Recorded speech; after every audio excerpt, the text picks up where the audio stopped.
was, that reminds me, so your daughter's older than Megyn Kelly's kids, but Megyn Kelly, the podcaster, she was talking about, she's very famous and she interviews very famous people. And she was saying that her kids, who I think are, the oldest one is 14 maybe, she said her kids, when they found out Charlie Kirk was coming on her show, which he's been on many times, were starstruck. Oh, we want to meet him. Can you? And she was using that as an example of just the impact that he had and the star power he had with the younger generations.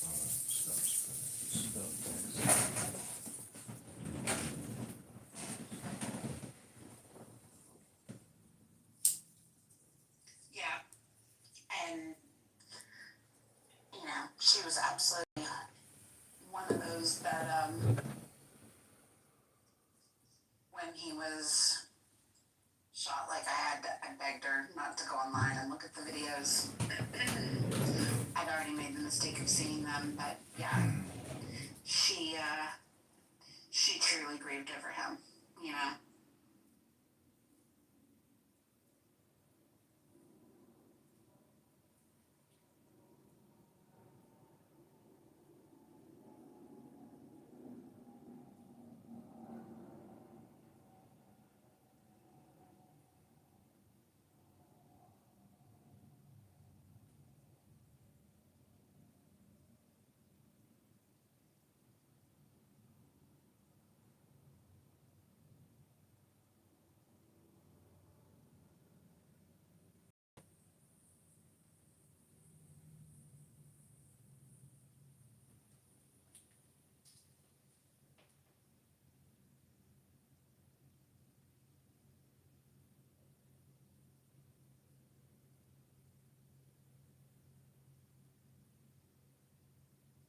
So are any prominent Democrats at all at the funeral?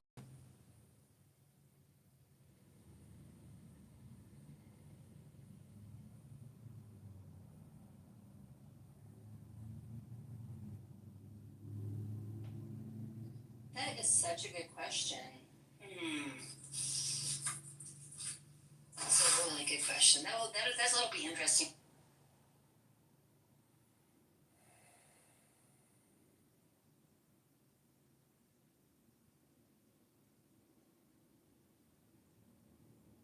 Hello, my name is George Kitover. Welcome to Politics on the Prairie. We have a great guest today, congressional candidate John Kitover. How are you doing today, John?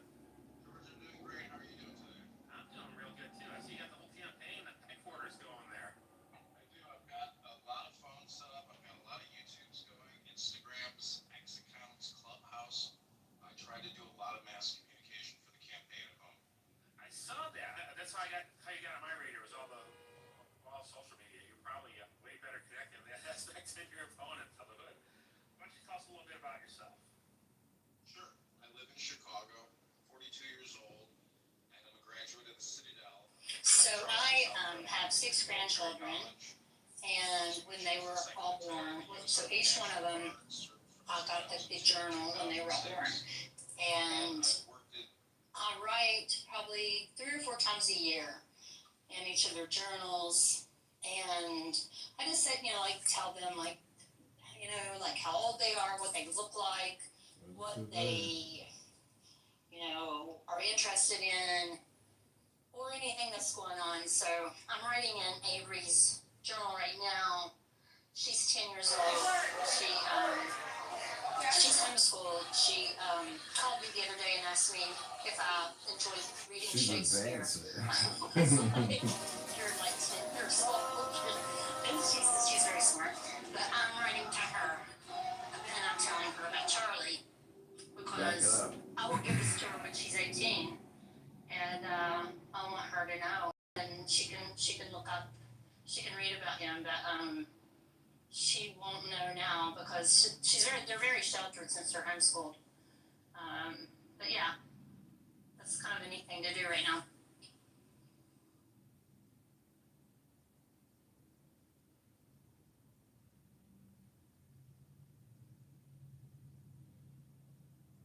Does anyone know how long this entire service is supposed to be? it supposed to conclude? I mean, there's so many more speakers than what they said. Like that, I mean, the regular speakers haven't even got up yet. I don't know how it's going to go forever. I would think.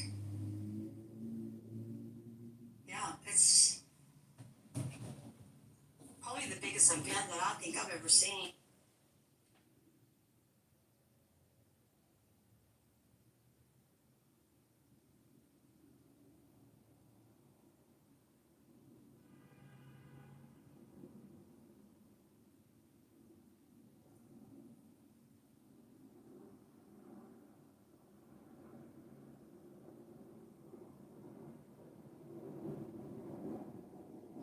And please, guys, if you guys want to watch this or you want to go watch some and come back, or if you've got stuff to do, please don't think that you need to stay. Because I know life is busy and it's Sunday.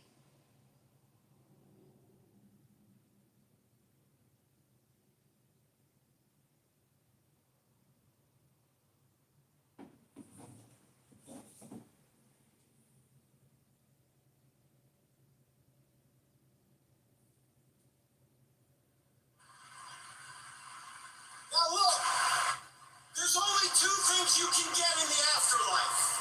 You can get justice or you can get grace. Ladies and gentlemen, does anyone in here, does anybody out? What is that? So you gotta be careful that way. So I went to this great big dance. Albuquerque had an outdoor international music festival last night, and this one woman who is from Brazil, whoa, she wanted to wind up the crowd, and she said that every 23 minutes in Brazil, a Brazilian gets killed. She says she's got a pending visa. She's been waiting a year so far. She wants to get into the U.S. I'm like, I don't want you here. Check you out. She was a lesbian. She admits to being a lesbian. But what a forceful bitch. She was a musician? She seemed dangerous to me. She was a musician? Yeah, good one too. Very good. Good singer. She was the only, there was only 3 players. One was a white drummer, so he probably came from Albuquerque and, rounded out her little trio. But she's the only one that got people up dancing. The other band didn't sing. They just played these really cool electric, it was like a great big bowl with strings. Something I'd never seen before. But anyway, it was nice. My neighbor and I went together. He's the same age as I am. One month younger. And real fit guy. Hey, that body on your AI had you looking real fit. Mom, it's a video. Okay, but I gotta get to work and get to the gym. So what else is important that you want to talk about? Just wanted to also remind you and extend, if you still wanted to come just for a couple of days, Farron's coming now for 2 days. Maybe you want to come. Well, I would just put that as a I got tentative tickets no. for you. Oh, I know. I'm just telling you that as of now, it's a tentative no. I just can't logistically do it, so I would have to mark me down as a no on that RSVP note. I apologize. Speaking of my granddaughter, she Okay. just like I said, she's I will say that for and the school Thanksgiving or systems have Christmas, that stopped would probably be teaching one I'd be cursive able to fly down writing. there. And when I That heard would this, probably just be you and I then. appalled. Sam, I know, is Kids to having learn cursive. And so they went ahead and added it to her homeschool curriculum. And I got a letter yesterday or Friday from Avery, and she had done the envelope herself and had written me, just like a little bit, dear Grandma, I am writing cursive. And it was so cute. It's like her little letters formed, and so I'm gonna get her a fountain pen, a real fountain pen. That's the worst time in the world to travel, Dan.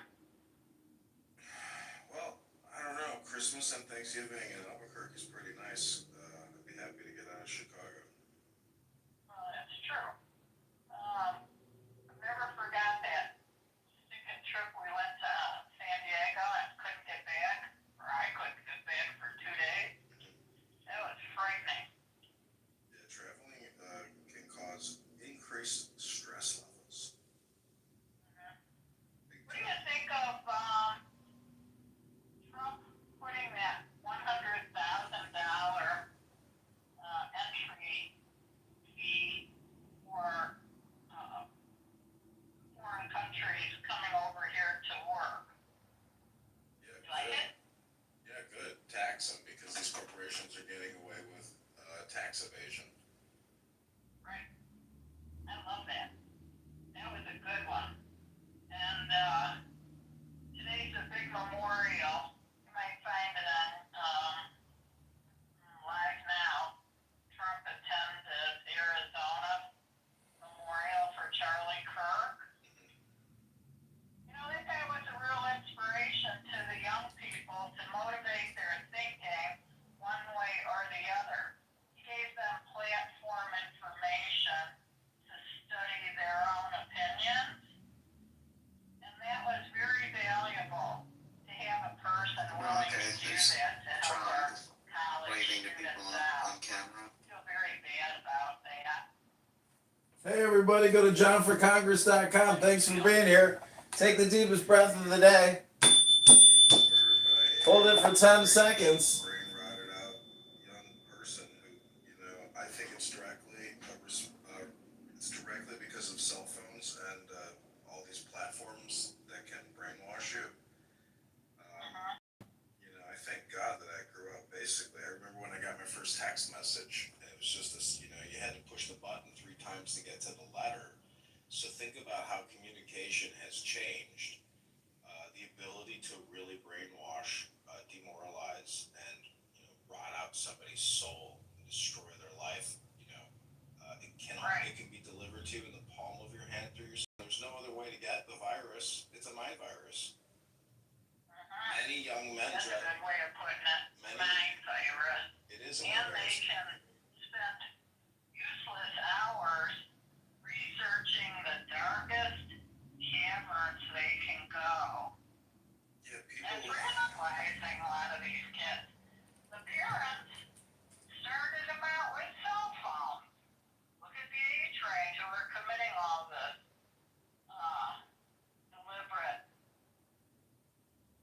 deliberate issues. Steering the U.S. down. As a matter of fact, those people are no longer contributors to our society. Now we get to pay to have them rot in jail. Right? I hope they give that kid the death penalty to finally awaken. Maybe it'll be a wake-up call. I'm not sure. Maybe more states will start putting the death penalty together.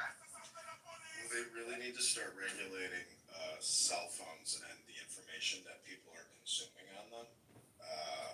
There's all these apps, like, you probably don't know what these companies are, but this young kid who shot Charlie Kirk was radicalized on an app called Discord.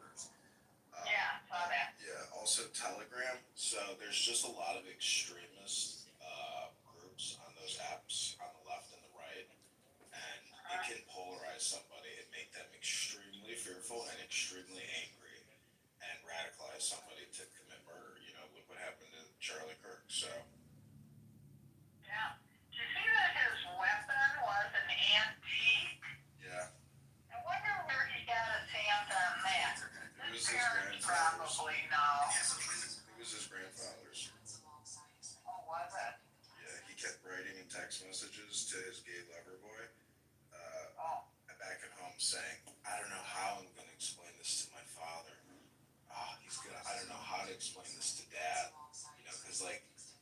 kid, you know, and but he knew he was screwed because you know he lost the gun. So his dad and his grandfather would have known it was him. Well, what couldn't he, what did he want to explain to his father that he couldn't do it? You know, he was going to try to keep it a secret, but he unfortunately lost the rifle. He couldn't recover it, and so his, you know, alibi would have been blown. Oh. He tried to Why carry it. couldn't he recover it? He told his boyfriend where it was. Well, you'll have to read the letter. I don't really want to discuss it with you right now, but if you take the time to listen and do some research and find the articles, you can listen to it all. I don't have it in front of me to read to. But anyways, that's my schedule. But the campaign here is going good. We are over 700 signatures now, so there's a good chance we get on the ballot in March. How many do you need? 700. Oh, you're there. Yep, we're there. Can't hurt to get a few extra, huh? Yeah, if I could get another 700, that is probably what it would take to effectively any challenge to the signatures. What about going to the train platform where people it works against me. Leave from every day. Yep, I've heard of these things called trains, but there's a calendar in Rockford of all their major events for September, October, so I need to review that calendar and drive up there. I'm probably going to rent a car because last time I drove my car on the highway, it was rattling really badly. So, plus my battery died the other day at Superdog, and this car is nothing but a 24-year-old deteriorating problem. So I don't feel comfortable driving there in it and getting back safely. So I'm gonna. Well, maybe it just needs a total look over, you know?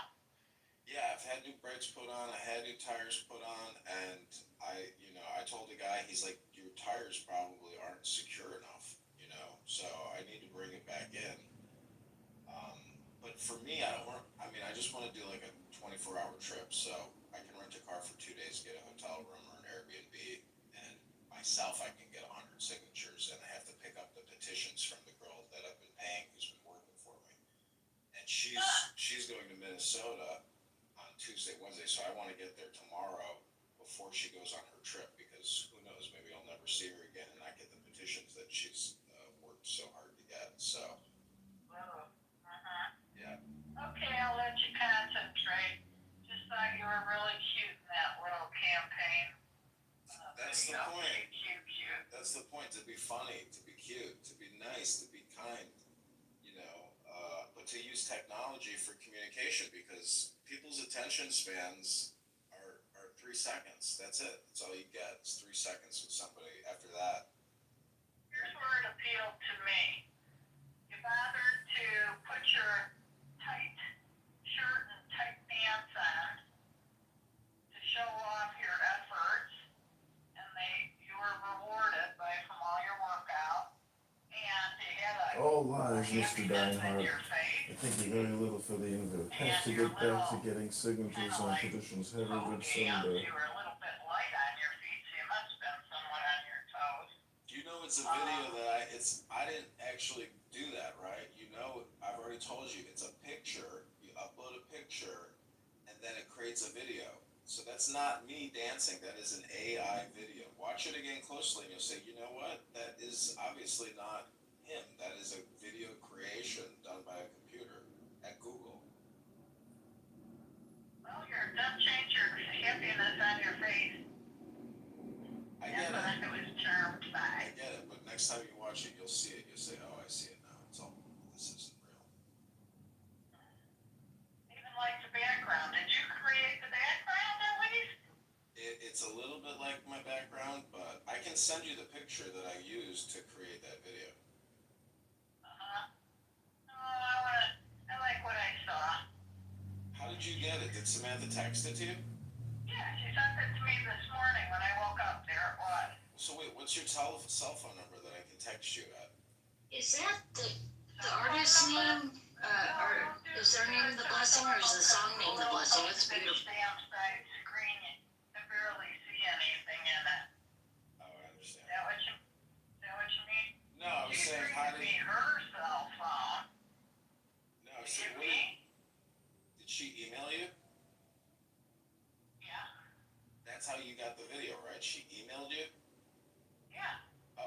text messaged you. Oh no. It looked like it came from YouTube. Yeah. Okay. She's not leaving today, she leaves tomorrow. Okay, cool. And she's driving with this male that Farron probably hired to drive with her to Nevada. I mean, you And kind of then make. she'll drive. Yeah. You think he hired somebody to drive with her? My guess is who would do that without having to pay? I believe he's a fishing guide.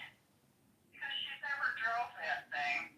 And Farron wants to make sure she gets a few miles under her belt and feels comfy. Oh, I see. That's my guess. I don't know, but my internet is really slow. It's really Yeah, I lagging. mean, I don't know. It's so crazy to Then have he's such a probably flying them home on his dime too. Wow. I know. All right. Well, be kind and be loving, and kindness and loving will be returned to I you. think blessing is the song. I do feel that way.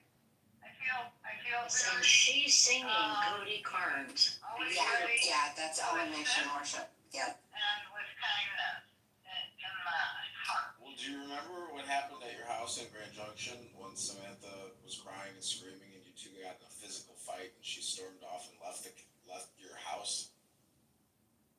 Oh no, that wasn't true. That was Shlomo. Samantha was engaged with Shlomo's anger.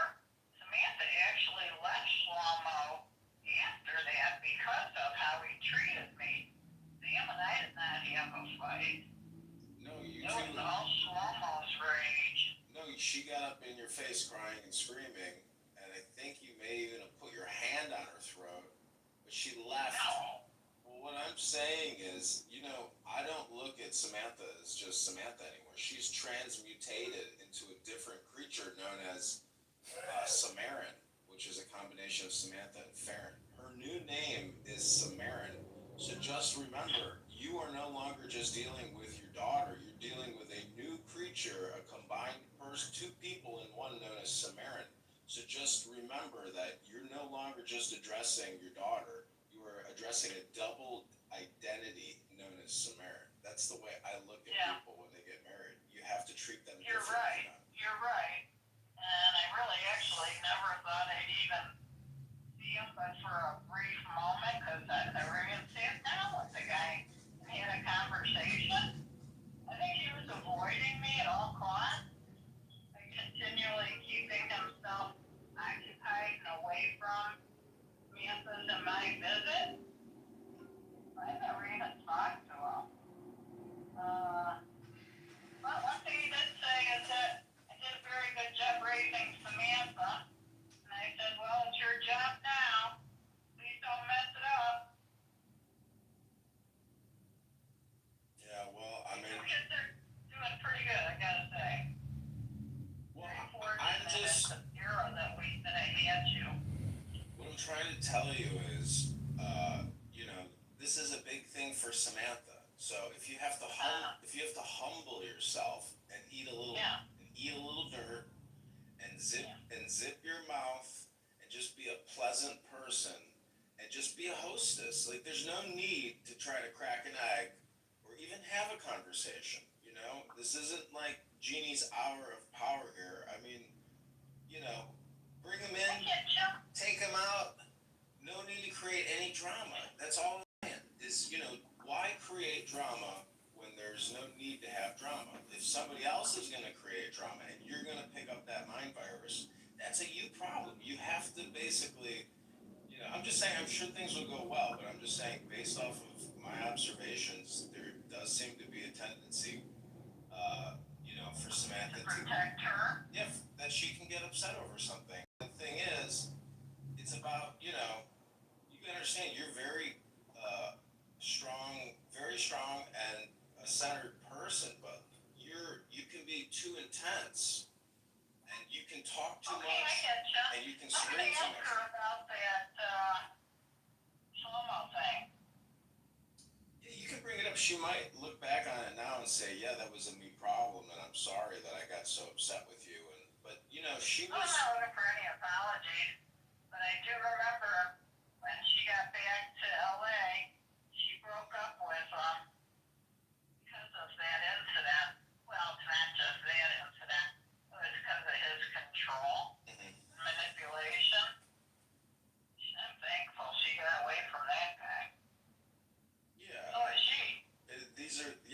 It all works itself out. You know, I never even wanted to have an opinion because you just observe and you wait and see, and you observe and you wait and see, and then people's attitude and their character and their communication always out somebody.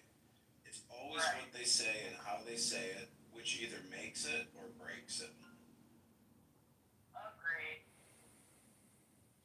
That's very good. What do you call it? Theory or philosophy? Yeah, it's people's words matter. How they say it, when they say it, what they're saying. I mean, he was nothing but disrespectful and obnoxious every time I ever observed him around you. He was never polite or courteous or, overly thankful or just pleasant. He was always, why the fuck did you put the non-microwavable plastic in the fucking microwave? It's like, No, wait a minute. Here's a better one. Everybody was seated to start passing the dishes around, and I was finally through with bringing it all into the dining table. Remember we sat on a picnic table? Just as I threw my leg over that picnic bench and I had lowered myself, he says, could I get him a cup of tea?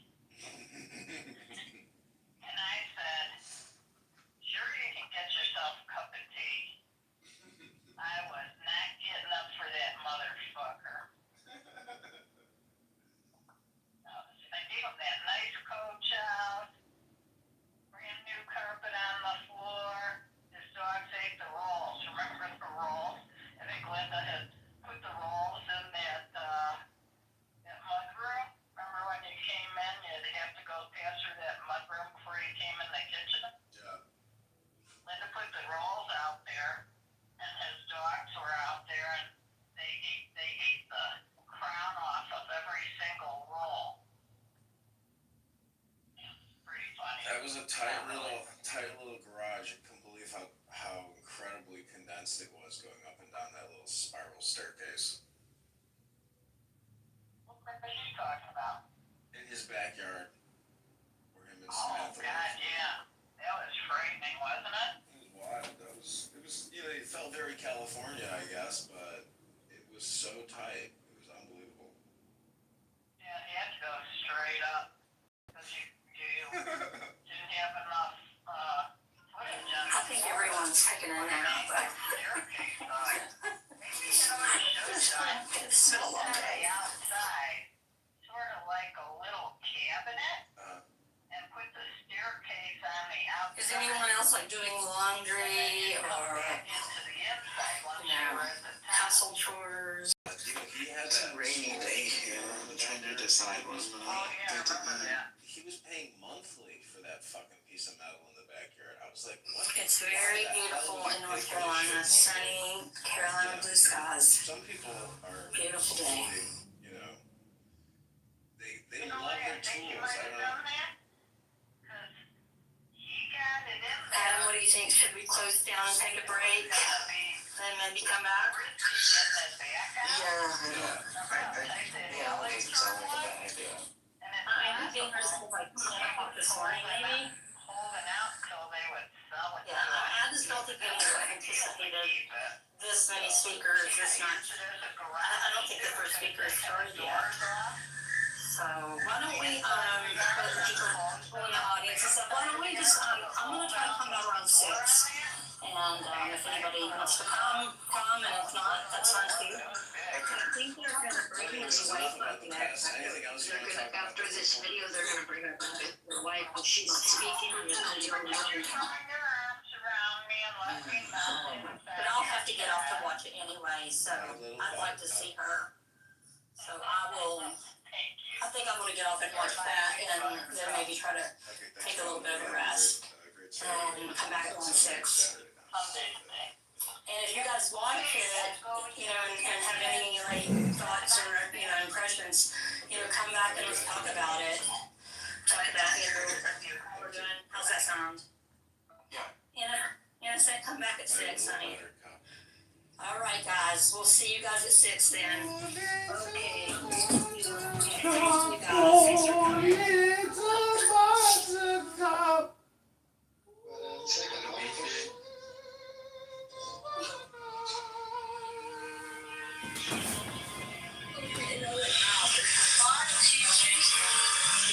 When is your bedtime? Hi. I'll see you in the morning, honey, okay? I'll see you when you wake up, alright?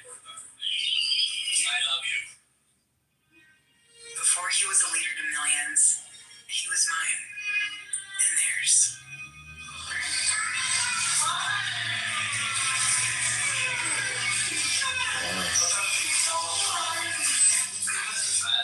I have to say this without getting emotional, but I'm very proud of my husband, and I know many of you are too.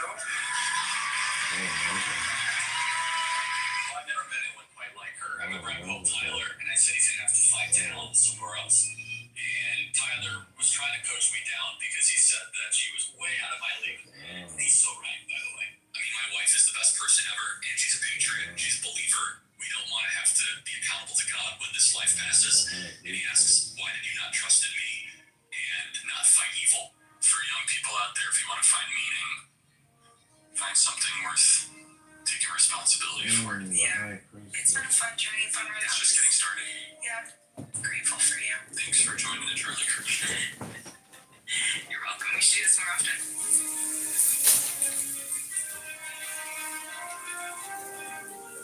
He was 18. No money, no map, only a call from God. My political journey was in the midst of Obama craze in Chicago.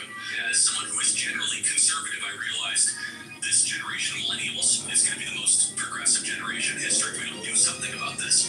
We're in about 15 campuses, and we're growing very, very quickly. And keep in mind, this is not just a pledge to the pan movement. We're going to become an institution to give them the power and the confidence to stand up and let their voice be heard. I was 18, no idea what I was doing, no connections, no money, unlimited energy, enthusiasm, and I actually thought this was possible, which was kind of crazy to think about it. Bill was one of the first people to believe in us at Turning Point USA and believe in me. After you heard me speak, he said, you can't go to college. I said, who are you exactly? He said, whatever you're doing, it's going to be bigger. He said, you're going to start a youth organization that's going to catch the whole world on fire. Only in America can a young man with a dream change the world. So starting in a garage in Lamont, Illinois that Bill had for us at 217.5 Illinois Street and growing from that forward was a panel. So the first year, it raised $20,000, which at the time was an unbelievable amount of money, right? We didn't have an office, we didn't have a staff. It was just me just traveling the country doing this pure energy. And I was driven by core ideas and core principles that we should be thankful, not angry to live in this country. Would you agree? We should be thankful. We should be kissing the ground and say we are the luckiest human beings ever to exist, that we are able to live in this country. At this time, America is the greatest country ever to exist, period, bar none. It's the greatest country ever to exist, right? He loved to be because he loved the truth. And the people on the other side of the table because they all were made in God's image. So I go to college campuses and there's a lot of error. We're all sinners. We all live in error. We as Christians are called to go into the public arena to correct error with truth. I'm far more interested in what God wants of me than what I want from God. I have the greatest job in the world. I couldn't be happier. Every day I feel as if what I'm saying, what I'm doing is making a difference. To be perfectly honest, I love the debate. I love the exploration of ideas. I think dialogue is a gift given to us by God. Prove me wrong. I have no notes. I have no AI. I have nothing. Tell me why you're correct. For 3 hours I will sit there and everyone will watch me. It's a gladiatorial manner. She threw ideas of the West. And their needs changed him. And he changed them. You see, you're being called upon to be a leader, let's say, that's not merely political. That's my understanding of it. Correct. It's an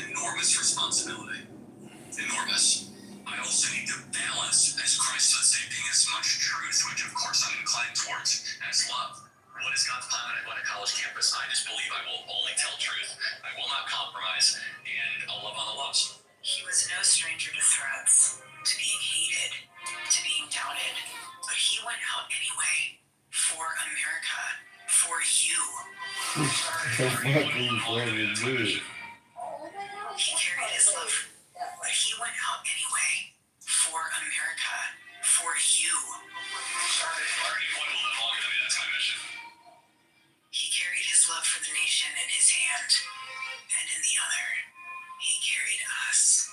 You have worked so hard, and I know a lot of you have seen, obviously, his videos on TikTok and all the stuff he does on campus, but no one gets to see him from my angle except for myself and our children. And the sacrifices that he made this year, he's amazing. I'm very blessed. And I would not have been able to do any of it without Erica. When it comes to your child, you are tasked to protect them both physically, spiritually, and emotionally. Once you have kids, there is this primal thing that comes into you where if you think you have worked hard before, when you have to go feed a child and provide for a family, you are willing to go to the ends of the earth and push yourself in ways that you never thought possible, and that is your initial and most important task as a father. Every single person into this building, we owe something strong. He was a joyful warrior for our country. He loved America. He devoted himself tirelessly to making our country a better place.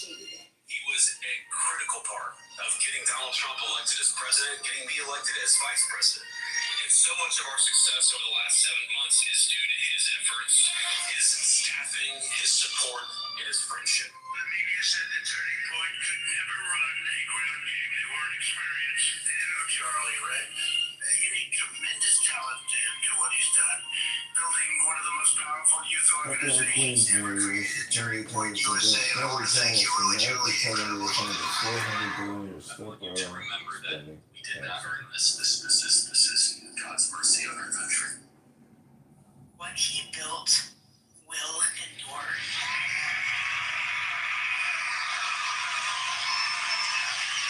Taking the deep, but sometimes the difficult road is the way that you should configure your life. Getting married and having children is a difficult but deep decision that I hope every single one of you make at some point in your life. Because for every single one of you, there are a couple thousand students that wish they could speak out like you do.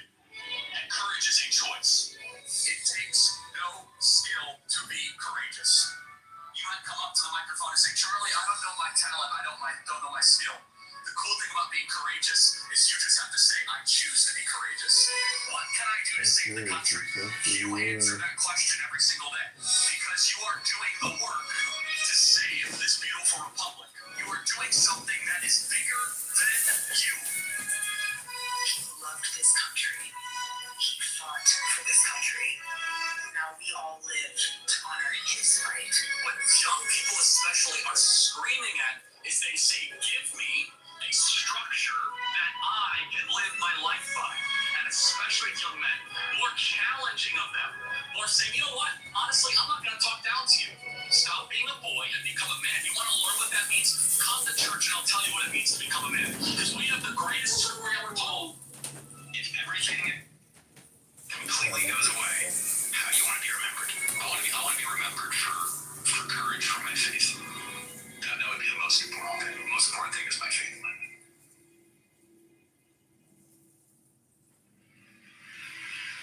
Wow, this song's so beautiful, isn't it?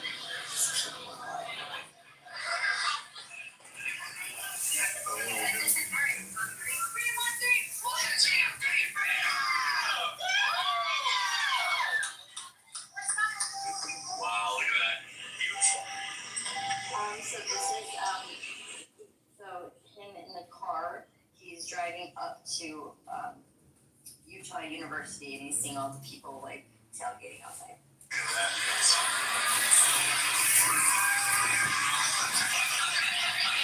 Two blocks, huh? Awesome, guys. Thank you.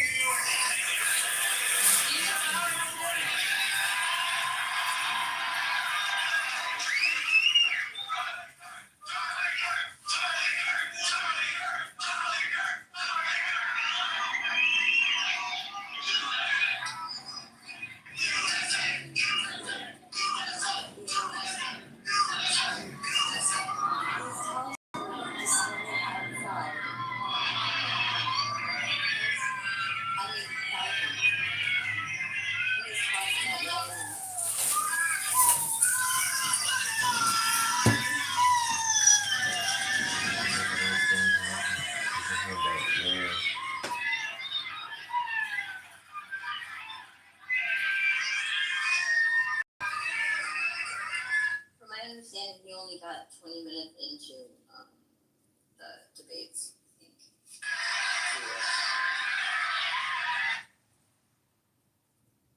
Just it is like people thought that he was cool, and Jay-Z thought he was cool, and like, okay, that's good, but what is he gonna do for you? Yeah, but most people don't think like that. Like I voted for Obama the first time, didn't vote for him the second time, but the first time I voted for him because I had that female mindset, man, raised by black women. So I got caught up in the he's a smooth talker, he's a good-looking guy, he makes you feel good, that type of deal, and he's black, So a lot of us, man, we got a female mindset, Nick. But here's the funny thing about that whole thing with the Obama is he, like at that time the economy was pretty much crashed, right? And I said during that time, I said, this McCain guy doesn't have a snowball's chance in hell of winning. And my friend's like, no, you're an Obama supporter. I go, it has nothing to do with that, right? I go, when the economy's in shambles like that, just like that, that's why Trump won by the margin that he did. Because all of a sudden when your grocery bill goes up like 50% in like 4 years, you're going to be like, okay, the guy in office ain't really doing that good of a job.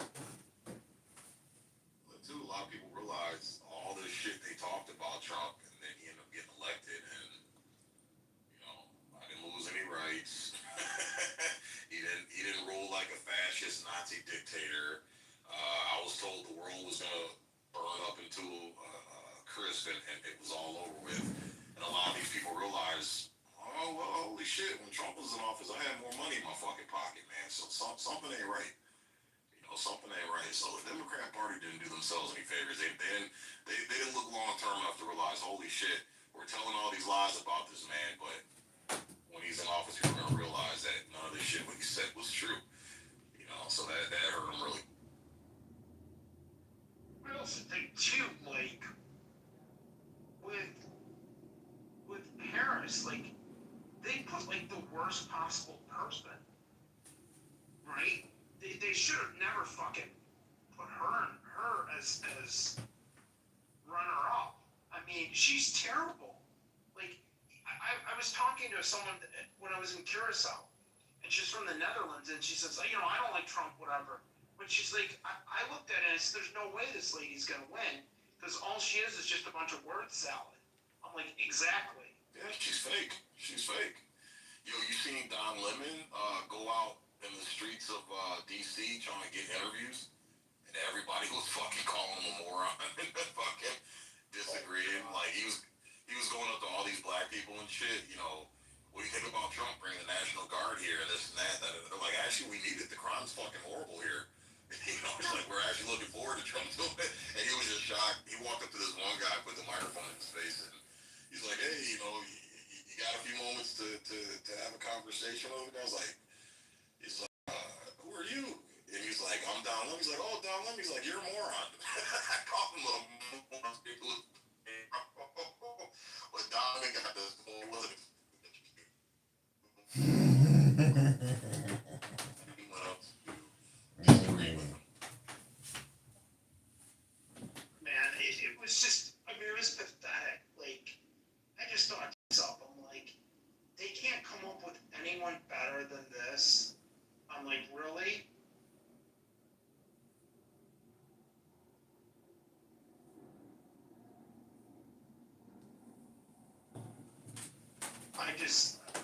I said they shot themselves in the foot right when, like, she was running against them. I'm like, oh, Biden's done, man. Or Harris is done. I'm like, they couldn't get anyone reasonable.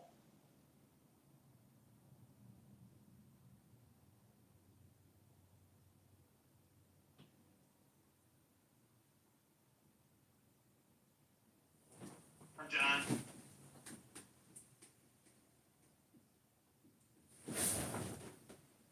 Hey, yeah, I'll come back a little bit. you're Nick. I was talking to this guy on X who sounds just like you. I'm not on X. Oh man, you should talk to this guy. I thought it was you the whole time. I mean, I knew it wasn't you, but he sounds just like you. We're talking about all the same issues. Oh yeah, that's funny. Were you doing any Monica impressions? Well, I just created a room about what it's like having a pet monkey at a pet zoo, and all I can say is the response from the audience was certainly very racist towards white people. Let's create a response room and listen to Jordan Peterson to figure it all out. And then we're gonna go listen to our friend Charlie, our dear friend Charlie, and the Turning Point USA. It's not too soon, I hope it's not. This is Monica. Pepe, where's Pepe?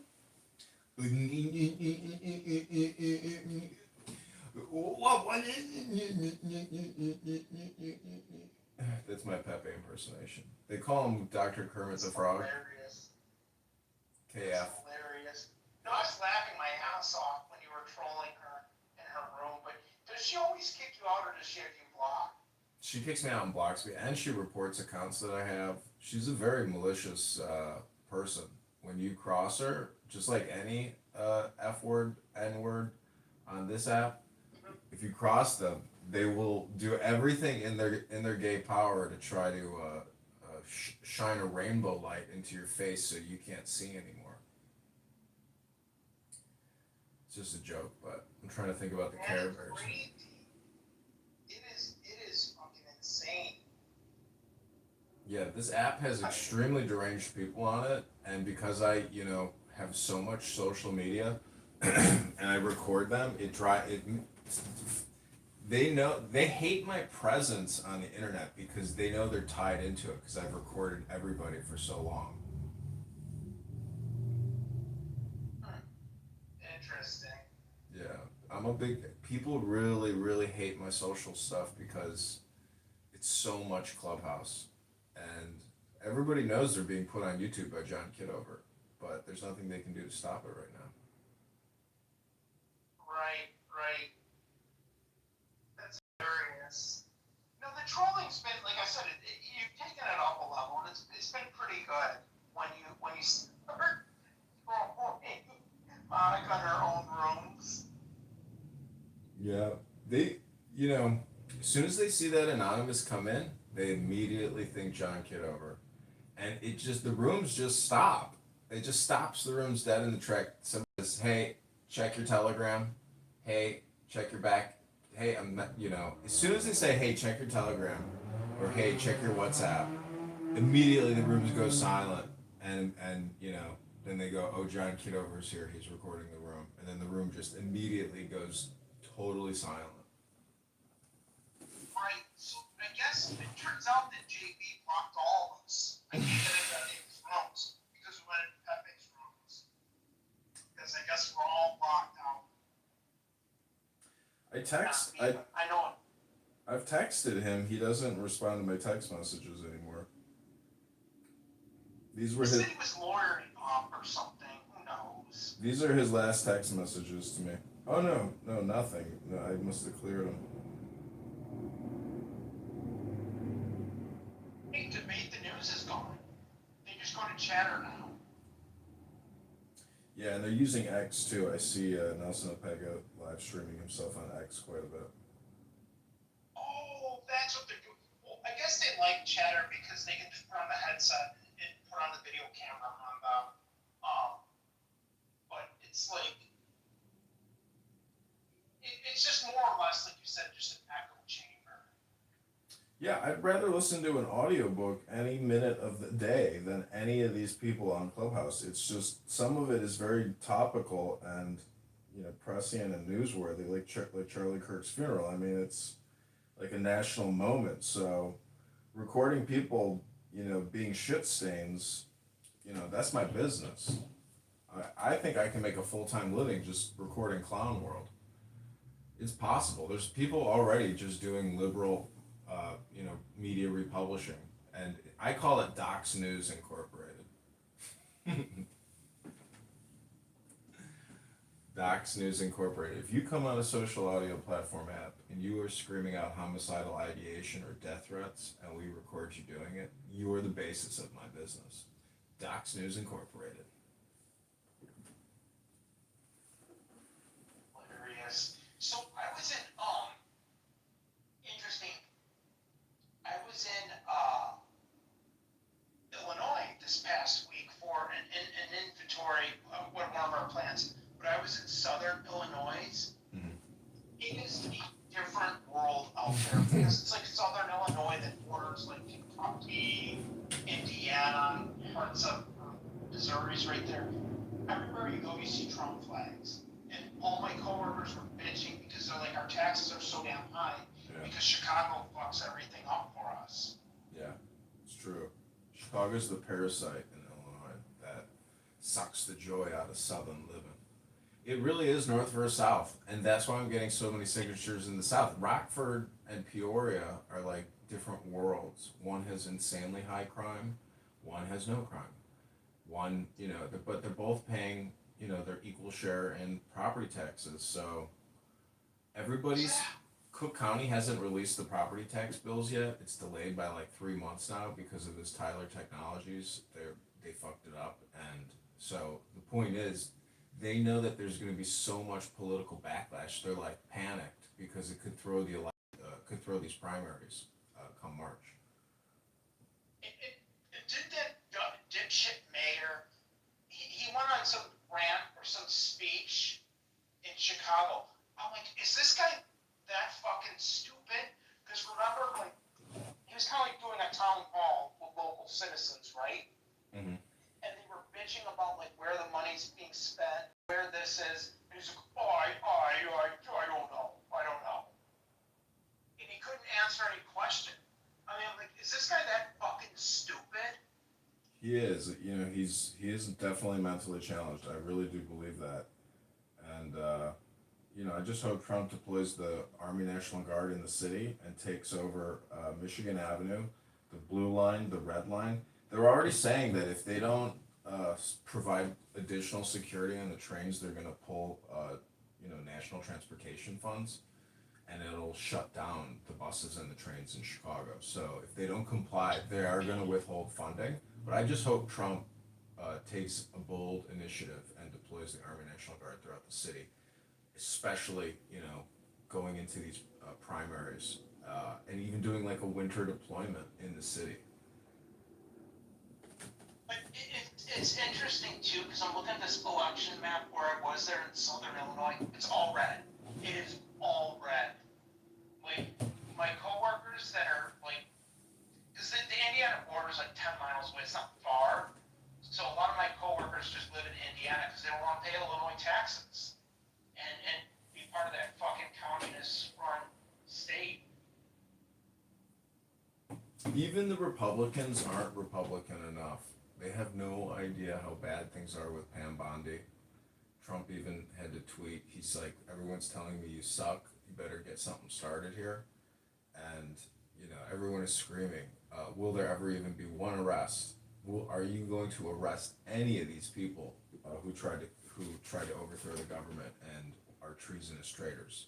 When will the arrests come of a high profile former administration official or political, Democrat? Who, when, where, why, how? What is Pam Bondi gonna do about it? Is she sipping a daiquiri at a fucking pool right now?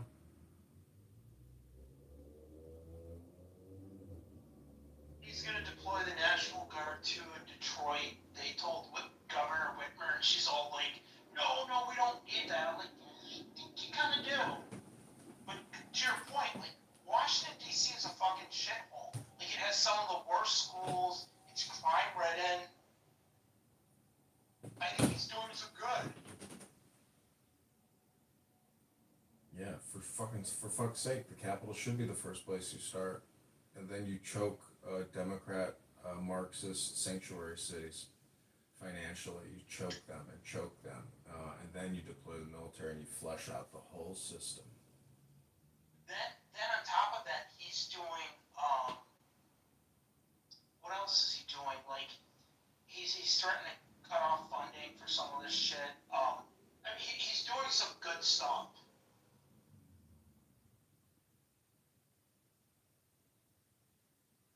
When will these? Like, When will these? like the problem is all these states when they got those Biden bucks, there is so much fucking construction everywhere, and they're like, oh, look at all these jobs that they're creating. I'm like, yeah, but some of these roads were already good.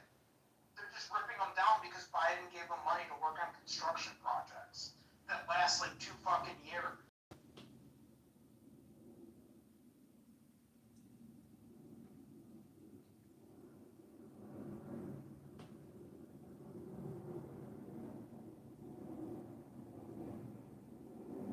I don't know. It's a big mess, but I think it'll do them some good if they definitely bring in the National Guard to Chicago. Listen to this. List of taxes the average American is asked to pay: property taxes, sales taxes, state income tax, marriage license fees, local school tax, vehicle registration tax, business registration and permit fees, waste management tax, cigarette tax, court fees, dog license tax, driver's license fees, social security taxes, gift tax, unemployment taxes, estate tax, fishing license fees, garbage tax, gasoline tax, gun ownership fees, highway toll fees, hotel tax, hunting license fees, import taxes, Fuck Charlie Kirk. He was a racist fucking terrorist. individual health insurance tax, inheritance tax, insect control tax, inspection fees, IRS interest and penalty charges, tax on tax, library card fees, license plate fees, liquor tax, luxury tax, Medicare tax, parking meter fees, passport fees, airport transportation tax, biodiesel fuel tax, professional license fees, recreational vehicle tax, self-employment tax, sewer and water tax, service charge taxes, sports stadium taxes, state park entrance fees, tanning tax, 9/11 service tax, telephone federal excise and universal service fees, tire tax, and most of all, federal income tax.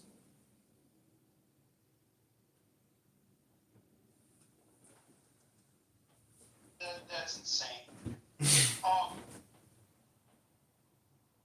I just think to really change things, you need like a Thomas Massey. Well, it has to be a coalition in the Congress that is willing to suffocate the government. Nobody likes suffocation because, nobody wants to self-suffocate. But most people have a breathing problem to begin with. So the time to suffocate and snuff out this dragon known as borrowing, spending, and taxing.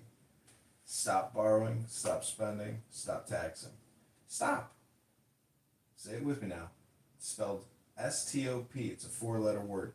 Stop borrowing, stop spending, stop taxing. They go hand in hand, all three of them.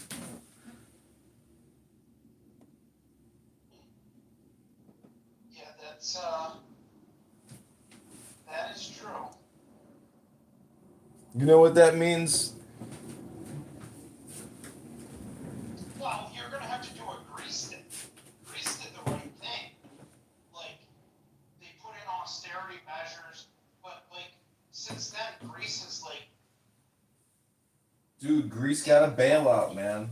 The European Union and the European Central Bank just bailed Greece out. That's all they did. They did a hard reset on them, but at the end of the day, all they did was still bail them out. And they benefited from the economy bouncing back and the market rising. Everybody has been made whole again who lost their shit a couple of years ago, when the market crashed. So that's the situation now. They just reinflated the entire U.S. money supply with the big, beautiful bill. All they're doing is creating more debt. But that's the problem. That's why we have so much conflict in society now, because it really is the haves and the have-nots. And the truth is the haves shouldn't have any of this. It's not legally permissible under U.S. law to just have a balanced budget act. We have to force a balanced budget act and defund the big, beautiful bill. Well, the thing is, the last time when it was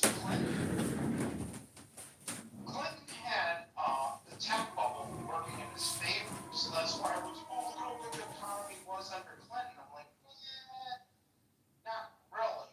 He just had like a bubble, and like when Clinton left office, like everything exploded. Well, Well, the Federal Reserve. He got really lucky with timing, man. The Federal He Reserve. got really lucky. The Federal Reserve did a lot of quantitative Bush easing. had like 2 massive bubbles. I mean, Bush was a rhino. Bush sucked, but it wasn't all his fault. He had 2 bubbles first on it. They got you fighting a culture war to stop you fighting a class war. Did you ever see the interview? It's like 17 years old. It's on YouTube. It's Barney Frank and Bill O'Reilly talking about like Fannie Mae and Freddie Mac. Oh yeah, my sister got let go. She was working at Fannie Freddie, and then supposedly they're gonna spin off 30% of it and make it public. But how the fuck is 30% even public? Make 51% of it public. No.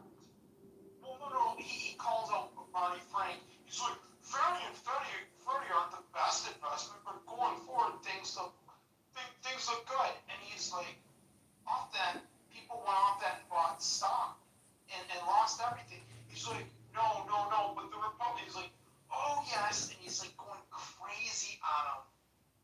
And it is hilarious because he got caught with his pants down. Yeah, Barney Frank was a pot-smoking fat piece of shit. Peter Puffer. Wasn't his boyfriend the CEO of, I think his boyfriend was the CEO of Fannie Mae or Freddie Mac. Well, you know, a lot of people in the financial crisis of 08 should have been arrested, and their companies should have gone into bankruptcy and insolvency. And Yep. But you know, this is why it's crony capitalism, and winners and politics align with the creation of debt. So during the 2020 stock market crash, when COVID was announced and everybody at work was being told that they would be working from home, and everybody real time was like watching the stock market crash. I was sitting there trading it at work, and that was the most volatile I've ever seen the market. Obviously, everything plunged, 25 to fucking 80%. I mean, the stocks literally, Lyft, Uber, everything down like 80% in the matter of like a week. So I've been uploading a lot of videos that I filmed in 2020 off of this laptop that I used Bandicam to record the summer of BLM riots, the border invasion, the mass vaccination, stock market plunge, total chaos, in a period of just like 90 days. And, trillions and trillions and trillions of dollars wiped out. But because we're now $37 trillion in debt, and in 2020, we were only, 11 trillion, so like 20 trillion, let's just say $23 trillion in debt. So in a period of just 7 years, or I guess 5 years really, I mean, the average amount of American per citizen debt has tripled or quadrupled from 100,000 all the way up to 400,000. So everybody technically owns a house, fully bought and paid for, delivered to the government. And so that makes you realize the scope of the problem, because it means technically we are like 100% bankrupt. But, everything is complete, and it's not going to change, and it's not going to stop. So, I mean, basically they have eaten out the entire substance of America. But at the same time, what I realized is that even the $1 trillion in interest we pay annually, even that can be negotiated. We don't have to pay that $1 trillion in interest a year. If we wanted to, we could literally just send in $200 billion a year and default on that loan and say, sorry, but this is all you're getting now. What are you going to do about it? You ready to negotiate? Negotiations can happen sooner rather than later with regards to debt repayment.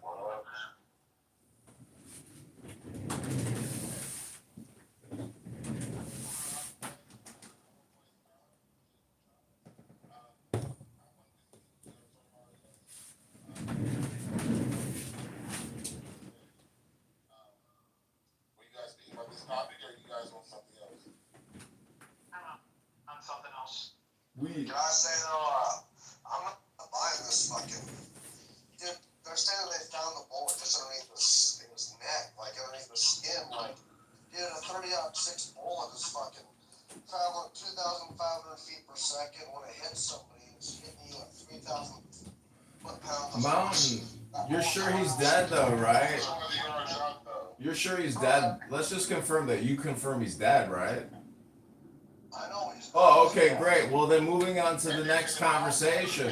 Hate to tell you, dog, but dead is dead. There's no more conversation when you're gone, brother. That's it. You're bringing up something which is just like a ghost in your fucking brain, dude. No, dude, because we're not just gonna gloss over something supposed to be. Well, you white men like to kill other white men. And you black men like to kill other black men, so shut the fuck up. Right now, though. Yeah, White men like to kill other white men. cares about all that, bro? We're not gonna talk about race. Only you dumb racist asshole. I don't know why. I don't know why it's going. Okay. I don't want to talk about a racial fucking fact.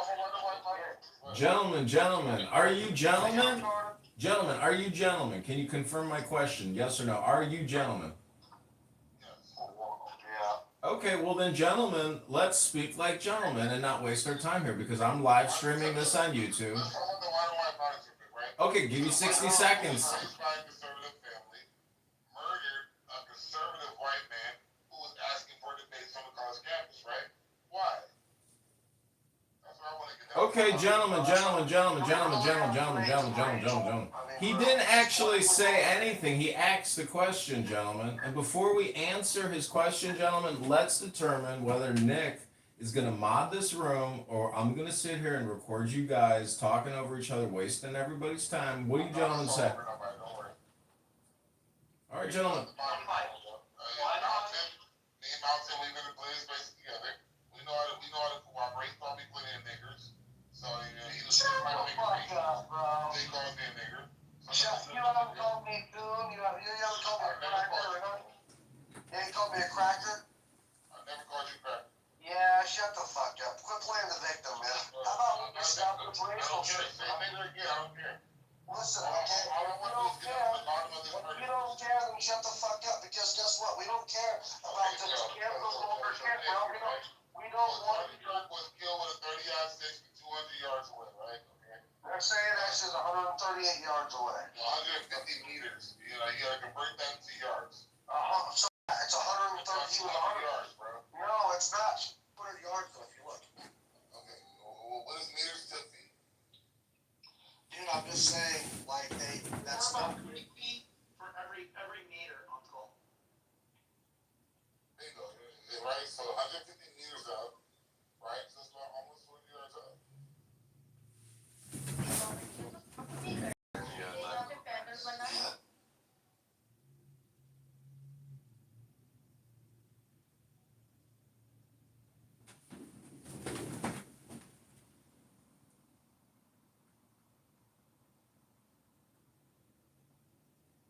I don't know, man. 100 yards, like that's. Good. Thank you. Oh, so yours the head We can, down. it doesn't have to be live totally, Ian, if you want to, take a break and go do what you need to do. And then we can just play it, He said I need to watch it live though, so I'll watch it and then we can play it. Or Okay. where's Beaver? Beaver, can you stream it? I just have to do dishes really quick. Beaver, please. You're Matt's BFF. Do something. I'll try something. One second. Who else wants to stream for us, do you think? Or Jarmo? Well, if he was a sniper or was just something.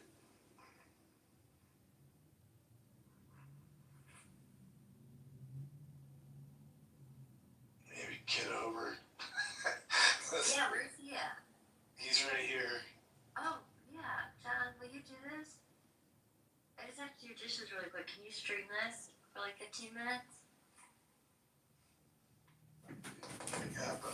He might be at one of those other phones. Can you do that, John, for us?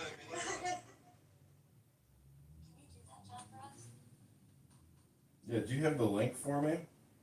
Yeah. Here's the head. I didn't send mine, but. Where? Well, I'll put it in the chat. Are Well, you? mine's the Charlie Kirk one, though. Alright, here, John. I mean, are you talking about the White House live stream? Which one do you want me to play? I'm watching. I'm doing that. I just put it in the chat. I got it. It's from the Charlie Kirk YouTube. Okay. So where we ended, Tucker just got done speaking. It is delayed, John. That's not a big deal, too. If you want to back it up, but it's fine. I wanted to hear Tulsi. That's what I wanted to hear the most. Yeah. So John, we just finished Tucker. So cover that. Okay. Look at this. Congressman John Kitover. Yeah, I'm going to. Okay, you want to go back? Every single day. Because you are doing the work to save this beautiful republic. That's fine. On that delay. Well, Marco is going now. If you believe Charlie Kirk, Tulsi was before Marco, I think. Why don't you just tell me how far you want me to go back? Right now it's at 6 hours and like 50 minutes. From overseas, I'm in South Korea. I have many concerns I want to share with you. Wait. The court organization of the country. Totally crazy. I'm on Charlie Kirk's YouTube. It's live. Let's just go to the live. Fuck it. You want to do the live? Just go to the live. It's fine. I'll watch the other part later. The results are bold. So we got done with It is so Tucker easy. Carlson was And last. listen, I've been guilty of it. I think many of us have been guilty of this. You hide behind the walls and you surround yourself with people that agree with you. We do it as a society all the time. Increasingly, people are moving into neighborhoods with other people that agree with them politically and isolate themselves from people that do not agree with them. But Charlie Kirk was bold. He actively sought out to engage peacefully, respectfully, those who he disagreed with. As recently as 2 days ago, we learned of one of the hosts on CNN who said that one of the messages he had gotten just a few days before Charlie's passing was from him, inviting him to dialogue. And he did this on campuses, he did this on podcasts, he did this on radio shows, he did this on television shows. Time and again, he sought to engage those he disagreed with because he understood that we were not created to isolate ourselves from one another, but to engage. The irony in all this is that what our nation needs, one of the many things it needs, is the ability to discuss our differences openly, honestly, peacefully, respectfully. And Charlie Kirk did that more than anyone alive in America today is doing.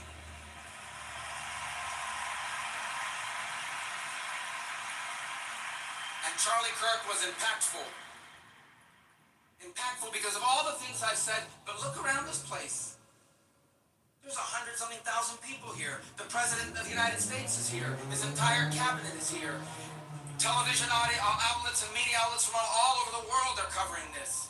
I just came from overseas, and every country I stopped, they gave us their condolences for his passing. Impactful. In just 31 years of life, he made a difference. He mattered, and he will matter now more than he ever has before. And let me close with this. How do you remember? This is a memorial service. It's to honor him. How do you best remember it? I'll take the liberty of saying what I think we can best do. Look, I think he had a tremendous impact on young Americans in general. I think he had a very special and direct impact on young men in this country. That's one of the greatest developments I've seen. It's been very positive. I think we remember him for that.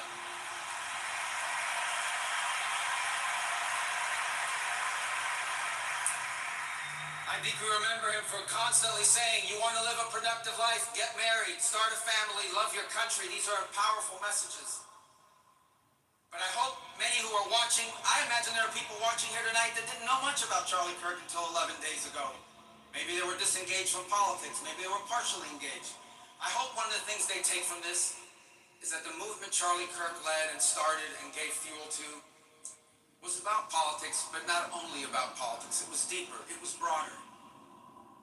And I would say that, taking the liberty, but I'm confident you would agree, one of the things he wants us to take away from this, from all of this, is the following. His deep belief that we were all created, every single one. These boots are made from a single piece of premium American leather. Don't forget to get your new boots, America. Winter's right around the corner. Eternity. But then sin entered the world and separated us from our Creator. And so God took on the form of a man and came down and lived among us. And he suffered like men. And he died like a man. But on the third day he rose like any mortal man.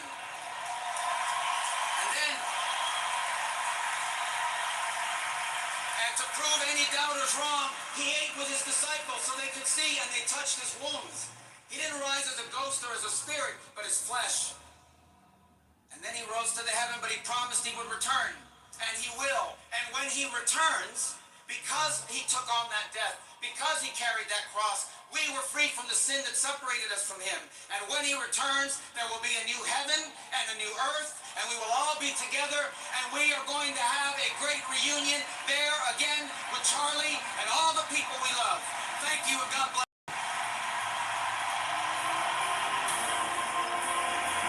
All right, ladies and gentlemen, you just heard little Marco.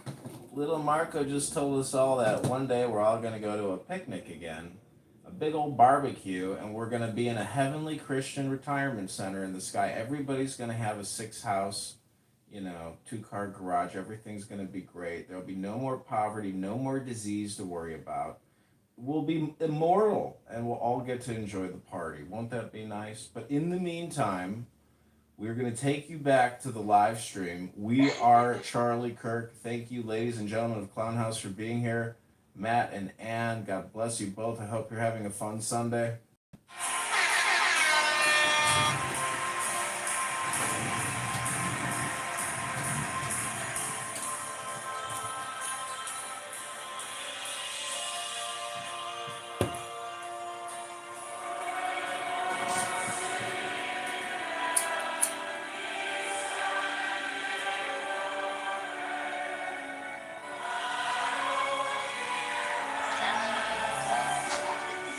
Sitting next to Trump, I am Janet.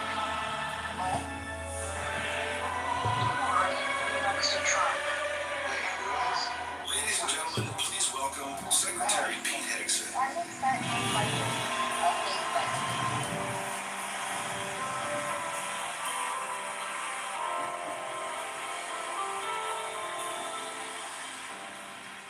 Room attention! Charlie Kirk, a patriot, a conservative, a leader, a builder, an advocate, an author, a lover of freedom, a husband, a father, a Christian, and a warrior. You see, Charlie Kirk was a true believer for the cause of freedom, for the power of young people, belief in our republic and our founding principles, in America first and make America great again. But more importantly, he was a true believer. Only Christ is King, our Lord and Savior.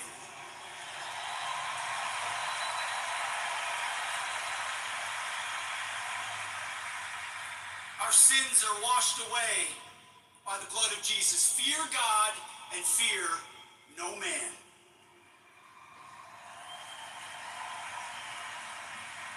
That was Charlie Kirk. You see, Charlie Kirk started Turning Point USA to change our politics. That's when I first met him over a decade ago. He was building a movement, and nobody worked harder at it. Bringing people to political small t truth. I still have the sticker. Big government sucks.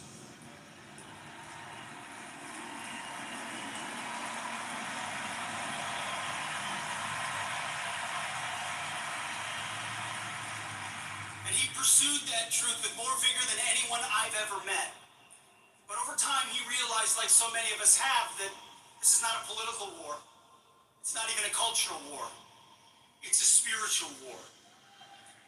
Faith and family first. There is a God, and as Charlie would say, it is not us. We're sinners saved only by grace in need of the gospel. You see, we always did need less government. But what Charlie understood and infused into his movement is we also needed a lot more God. Charlie had big plans, but God had even bigger plans.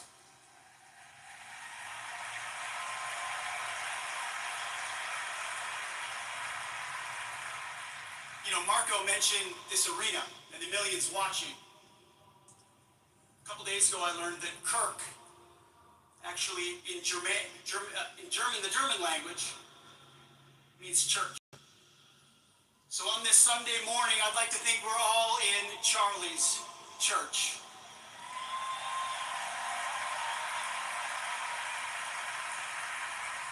Charlie started a political movement but unleashed a spiritual revival. My pastor texted me the day after that horrific event and said, "Pete, the devil overplayed his hand."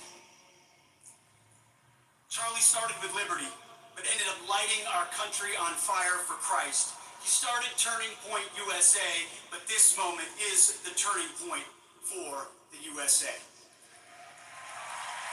Right now.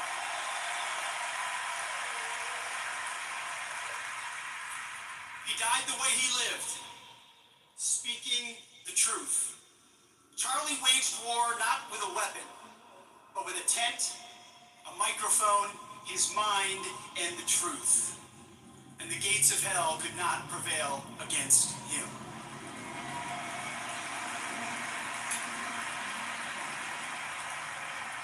He went into the darkest of places, like Paul in the book of Acts. He went into college campuses where they said we couldn't go. And he was the light. He was bold. He was brave. He was a hero. You know, at the War Department, we know a little bit about heroism. I've seen it personally on the battlefield from Americans wearing camouflage, and I'm surrounded by men and women today who had the chance to witness the same. Most people don't know this, but Charlie Kirk wanted to go to West Point. It never happened, obviously. His personal loss at that moment was our nation's great gain.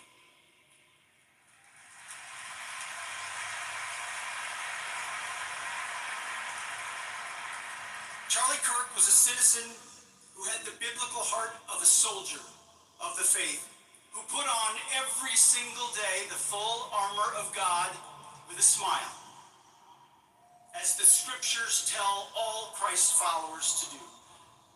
Charlie Kirk, a warrior for country, a warrior for Christ. He ran the race. He finished the fight. Now it's our turn. My charge to all of you: live worthy of Charlie Kirk's sacrifice and put Christ at the center of your life as he advocated for giving his.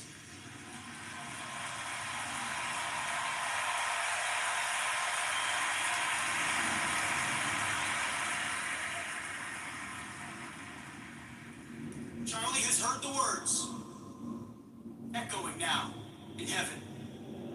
Well done, good and faithful servant. Charlie will take it from here. God bless.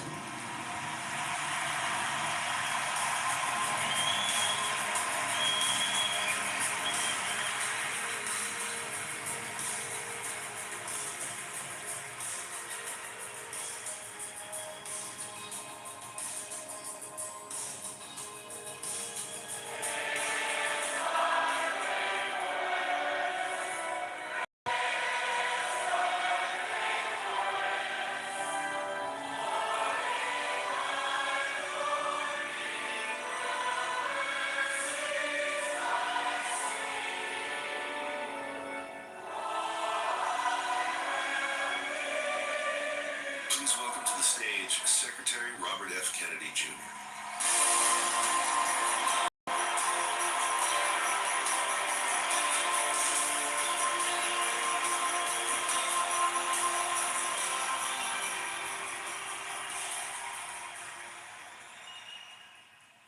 Charlie's overarching passion was his Christianity and his devotion to his God.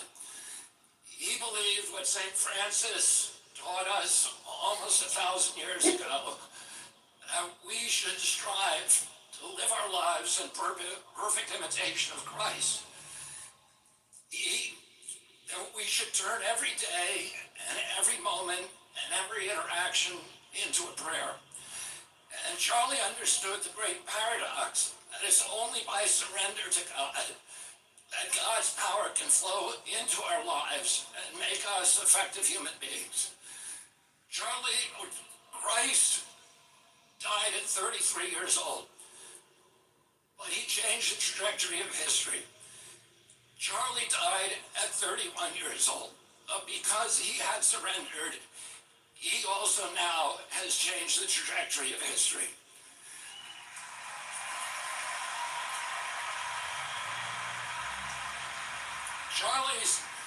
Charlie's other passion was free speech. He understood that the free flow of information was the soil, the water, the sunlight for democracy. He understood democracy's great advantage was that our policies were formed by ideas that triumphed in a marketplace of debate and conversation. He thought that conversation was the only way to heal our country. And this was important, particularly important during a technological age when we are all hooked into social rhythms, social algorithms that are hacked into the reptilian cores of our brain and amplify our impulses for tribalism and for division. He felt that the only way to overcome that biological impulse was with a spiritual fire and with developing community, and the only way to develop community was through conversation. And so he always gave the biggest microphone to the people who were most passionately aligned against him, because he believed that we need to talk to each other, and that we needed to be able to say what we mean without saying it mean. A few years ago, my brother David died, and I asked my mother, does the hole that they leave in you when they die, does it ever get any smaller? And she said to me, it never gets any smaller. But our job is to grow ourselves bigger around the hole. And we do that by taking the best qualities, the best, most admirable character traits of the person that died, and integrate them with restraint, with discipline, with practice into our own character. And in doing that, we make ourselves larger, and the whole gets proportionally smaller. But we also give a kind of immortality to the person who left us, because their work continues through us. A couple of days ago, my niece, or my granddaughter, left for college in Europe. Her mother noticed that she packed a Bible. When her mother asked her why she made that choice, she said, I want to live more like Charlie. And it's...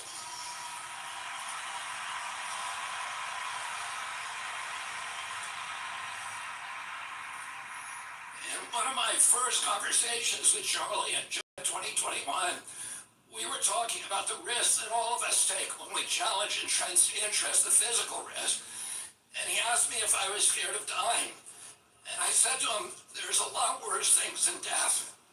And one of those things is if we lost our constitutional rights in this country and that our children were raised as slaves. And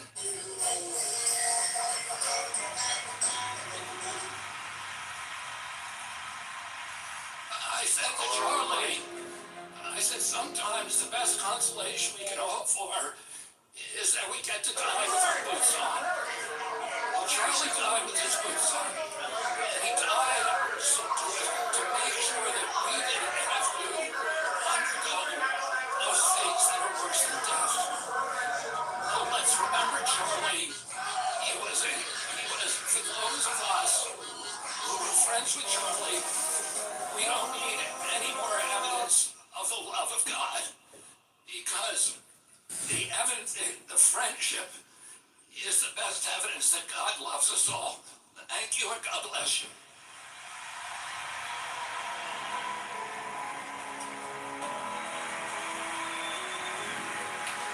This message brought to you by Pfizer. Don't forget to get your updated fall booster for your COVID-19 vaccine delusions. COVID-19 vaccine derangement syndrome is real. Up next, we give you the great and glorious leader, President Donald Trump.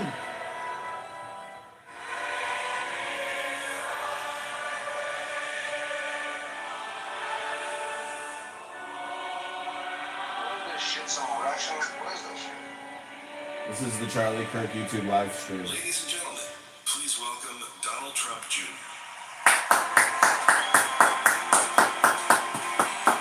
Everybody get up on your feet!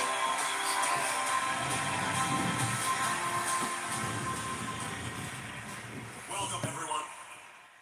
I'm not widely known for being a sentimental guy. Anyone who's seen me on social media knows I'm far more likely to crack a joke or get myself in trouble for posting some grossly inappropriate memes than I am to shed a tear. I know this because I've even gotten the call from that guy a couple times. You know, Don, you're getting a little aggressive on social media, Don. Relax.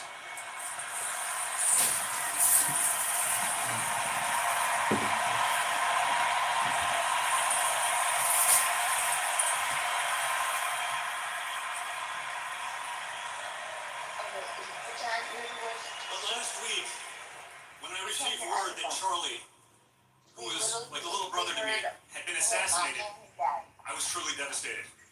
We all were. And we're here today to celebrate the way he lived his life and to remember the way he changed so many of ours.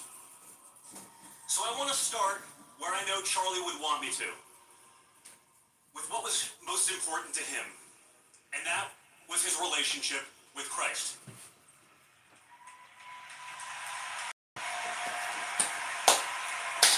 Amen. To say Charlie knew more about the Bible than me is an understatement, folks.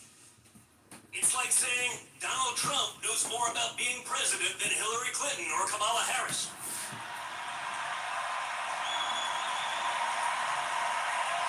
No kidding! But when Charlie was asked in an interview how he'd want to be remembered, he said, "I want to be remembered for my courage, for my faith." And let me tell you guys, those were not empty words. Last week, Charlie joined a long line of courageous men and women who were martyred for what they believe. According to the book of Acts, the first martyr in the early Christian church was Stephen, who was stoned to death. And as Stephen was being killed, he said, "Behold, I see the heavens opened and the Son of Man standing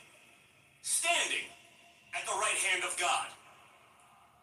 Now, there are many times in the Bible where Jesus is seated at the right hand of God, but this is the only time he's seen standing. And while the Bible isn't explicit about this, I like to think Jesus was standing to welcome Stephen, the courageous martyr, into heaven.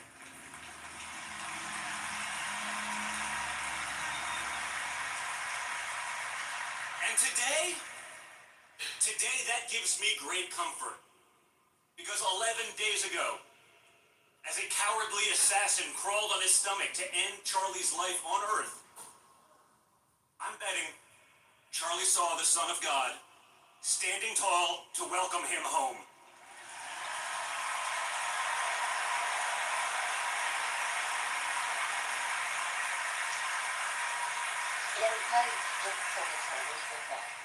I'd be remiss if I didn't mention the greatest treasures of Charlie's heart: his beautiful wife Erica and his two precious children. To watch Charlie with his family, the joy on his face, the devotion in his eyes, was to see the gospel lived out. And for me it was inspiring. And now, in the face of unthinkable loss, Erica has shown extraordinary courage. Not only as a mother, but in stepping forward to carry on Charlie's mission as the CEO of Turning Point USA.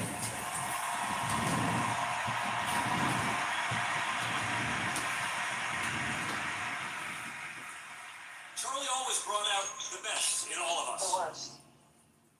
when Charlie first said to me during the 2016 campaign, "Hey, let's start doing events on college campuses." I was like, whoa, seriously? Come on, man. We've given up on that. We're gonna let those kids grow up, and we'll get them when they start paying taxes. But he convinced me to give it a shot. And there were a couple events that showed just how brave and courageous Charlie was, even as a very young man. At Michigan State University, 5 minutes before we were supposed to go on stage, the state police told us, and I quote, "We can no longer guarantee your safety." Whoa. Because the left-wing activists, they were going crazy. It was... That sounded like a great reason to pack it up and head out. But it was one of the many times that I would agree with Charlie, who said, "No way, we're going out there anyway."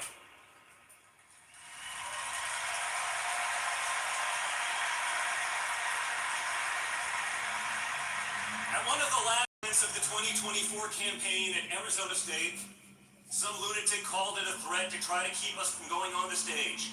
Again, we went out there anyway, without fear.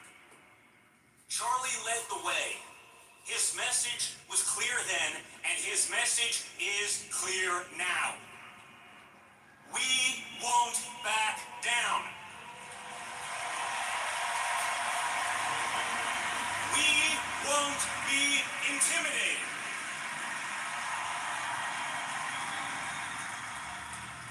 The Bible says over 100 times in the pages of Scripture, "Do not be afraid."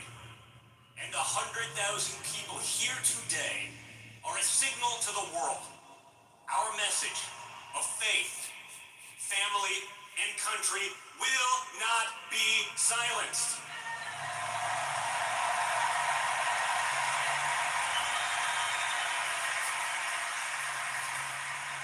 It always amazes me how Charlie chose to use his platform. He had one of the largest microphones in the entire conservative movement. And what did he do with it? Day after day, week after week, he handed it to the very people who opposed him most. The media tried to smear him as some sort of dangerous radical. But Charlie embodied something at the very core of our movement. When people disagree with us, we don't silence them. We don't destroy them, and we certainly don't sink to violence.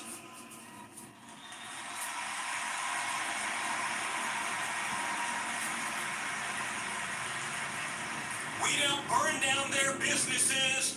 We don't scream at their children at Disneyland. No. We debate. We stand tall. And we win with our ideas.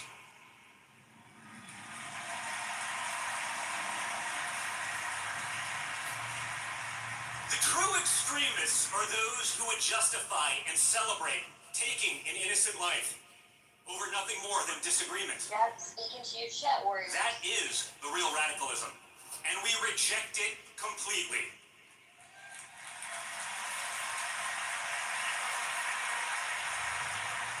Charlie delighted in his belief that people could be persuaded. He believed the way to win hearts was with truth, with courage, and with conversation. He would always be the first to say, "You are welcome here." And that's what I want. Going into the store and seeing that you have to spend like $20 every time you want to get replacement heads, or if you need a new wand entirely to attach them to, it's like $30, which is wild. I found these ones here on TikTok Shop. It comes with the Don't forget their TikTok. That when they took his life, 1 million more Charlies stepped up to fill the void.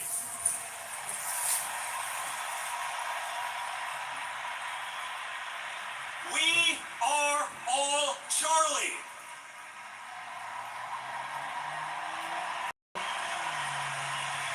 So let's send a message here today, guys. I want to make sure the world hears us loud and clear. Will you surrender? Will you back down? Will you give up in fear? Good. If you're among the millions of people watching today, please see this and know you are not alone.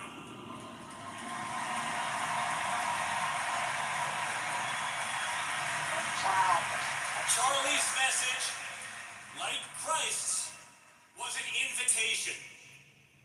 If this resonates with you, and you believe American values are worth defending, welcome. If you believe in faith, family, and freedom, then you are with us.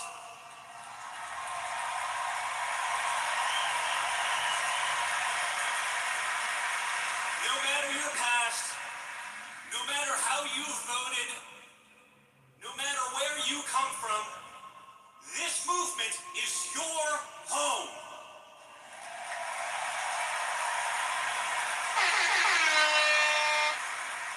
If you're not already seated at this table, we have a seat prepared for you. If you believe in God and family and country, you are one of us. If you believe our government should put the interests of our citizens first, welcome. If you believe American workers deserve dignity and American families should be able to afford a good life on one salary, welcome.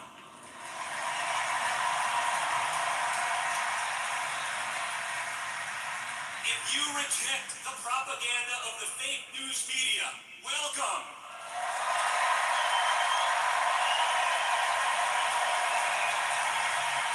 If you want to eradicate the criminal cartels and get drugs out of our communities, welcome.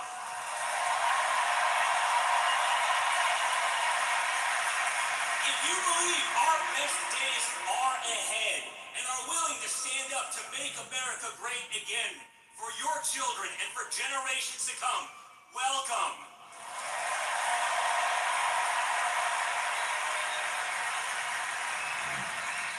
Charlie loved this country, its people, and the work of persuading others to believe in something greater than themselves. And if we live with that same courage, our legacy, like Charlie's, will live forever.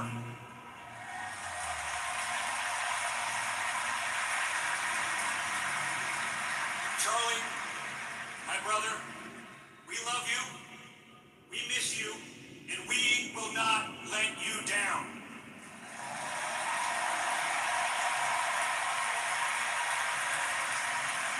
And as the scripture promises, well done, good and faithful servant.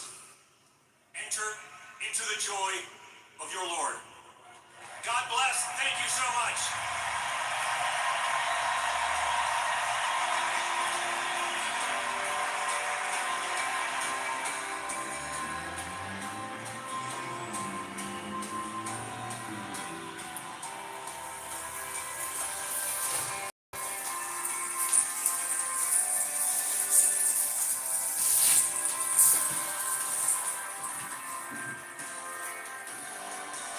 Okay, you've been listening to Charlie Kirk's YouTube live stream. I have a verse by Jesus above my door. It says, I am the door.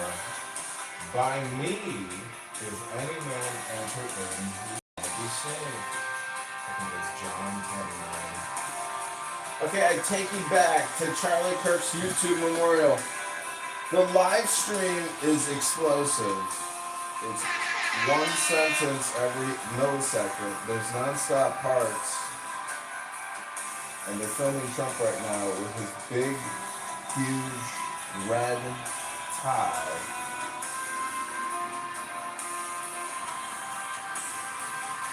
And I can only imagine what the liberals and the Democrats and the socialist Marxists here on Clubhouse are putting in chat right now in this room. I bet you they can't stand to hear American propaganda.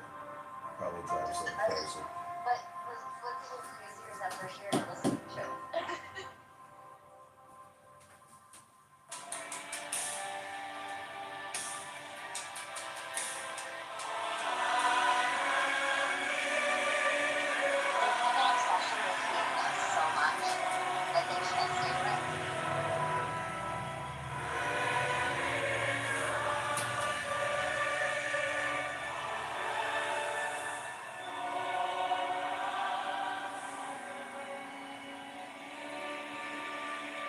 Ladies and gentlemen, the Vice President of the United States of America, J.D. Vance.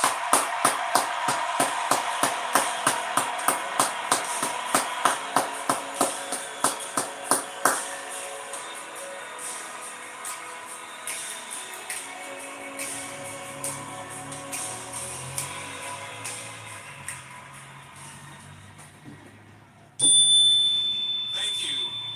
Thank you all so much. You know,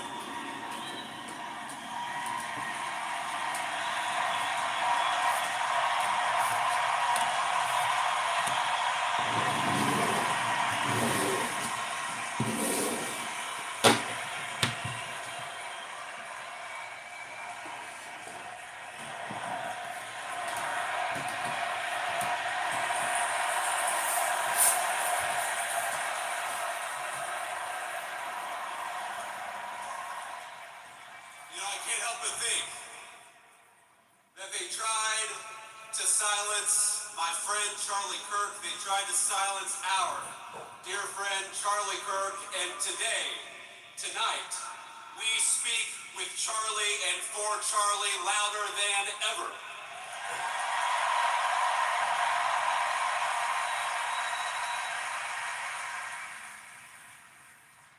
The evil murderer who took Charlie from us expected us to have a funeral today, and instead, my friends, we have had a revival in celebration of Charlie Kirk and of his Lord Jesus Christ.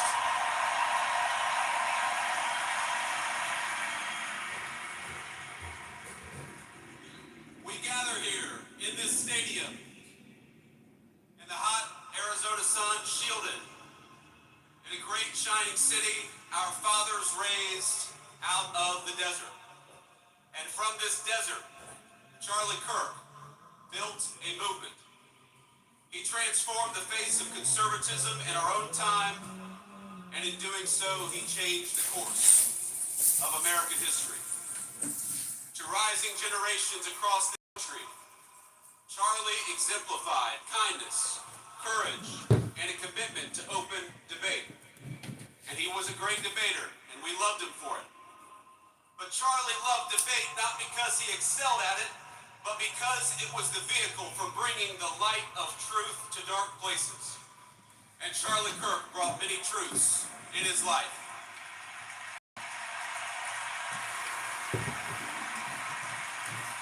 Charlie brought the truth that young people deserved a stake in the future and that they deserved to have a voice. He brought the truth that marriage and family were the highest callings, far more important than any job or educational credential. He brought the truth that our nation would fade unless it brought order to its neighborhoods and prosperity to its people. He brought the truth that life was precious and we must fight to protect it at all stages and at all times.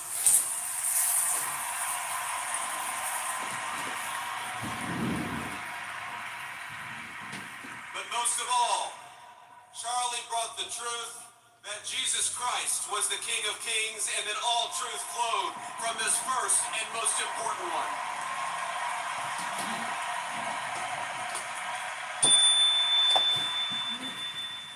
But Charlie, he did so much more than tell the truth, he lived it. Charlie understood that the best evangelization was not in what you said, but in how you lived your life. And in this city, he lived his life well. He raised a wonderful family. He had a beautiful wife, 2 beloved children, and a loving and godly home. In this, he showed us the importance of family. He lived 3 decades he had on this earth with a sense of Christian virtue that would make any man, any person proud, And in this, he showed the importance of following God. He was a kind-hearted man, a hard-working person, and any parent would be proud to have him as a son. In this, he showed the virtue of industriousness. He was present and loving as any child would hope of his or her father, and in this, he showed the importance of strong Christian fatherhood.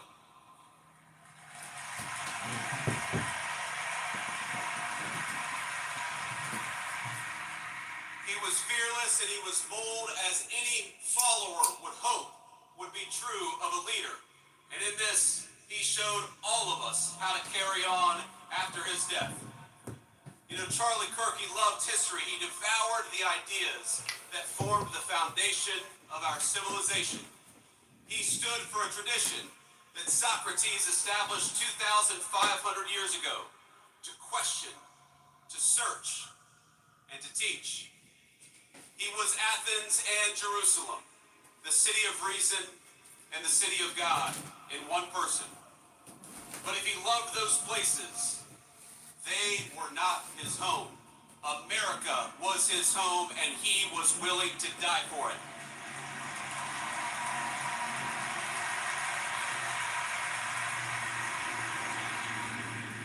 You know, Charlie, he loved this country with a contagious intensity. Anybody who talked to him knew it and felt it.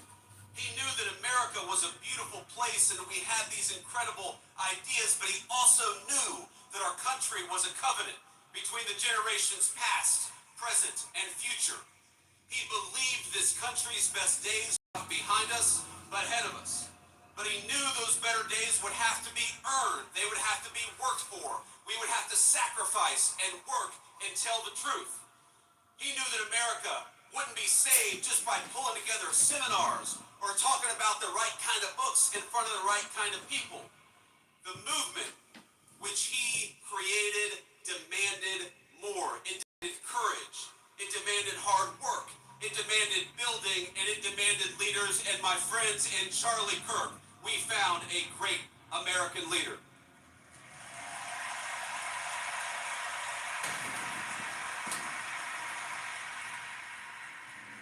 Now, our whole administration is here, but not just because we love Charlie as a friend, even though we did, but because we know we wouldn't be here without him.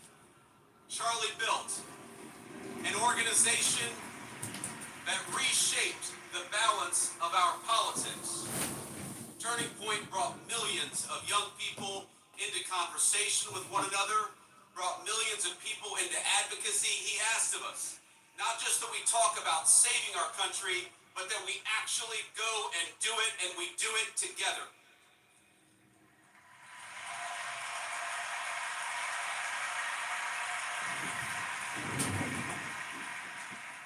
But even as Charlie built on a grand scale, his greatness was never only in his ambition.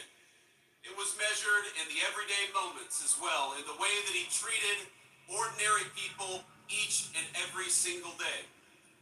You know, you learn a lot about someone by how they treat others when the cameras aren't on. Charlie treated staffers as well as he treated the President of the United States. When I was just a guy polling at nothing in my Senate race back in 2021, Charlie helped me. Not because I was a future vice president, but because I was a dear friend. I saw just a couple of months ago when a White House staffer struggled with the weight of his job and the responsibilities of new fatherhood. Charlie stopped what he was doing in the hallways of the West Wing and said a prayer for that staffer. Because Charlie believed that we were all children of God, he treated everyone with grace. And that is perhaps the enduring legacy of Charlie Kirk. You know, I was telling somebody backstage that I always felt a little uncomfortable talking about my faith in public as much as I loved the Lord and as much as it was an important part of my life. I have talked more about Jesus Christ in the past 2 weeks than I have my entire time in public life.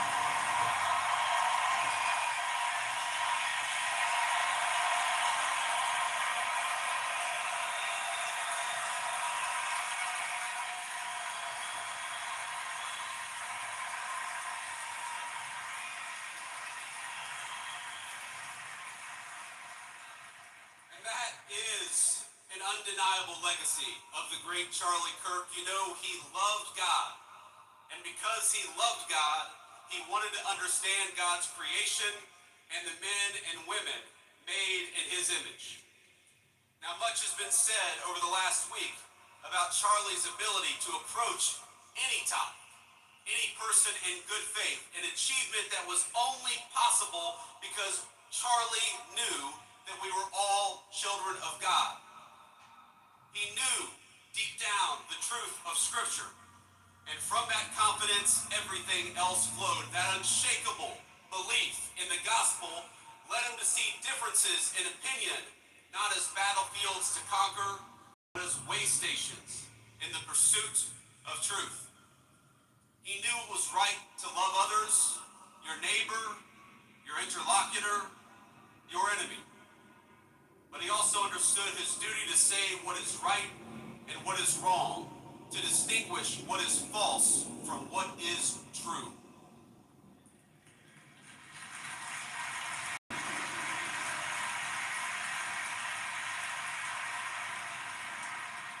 Charlie was slain, doing what he loved, telling the truth, proclaiming his faith, building out a dream.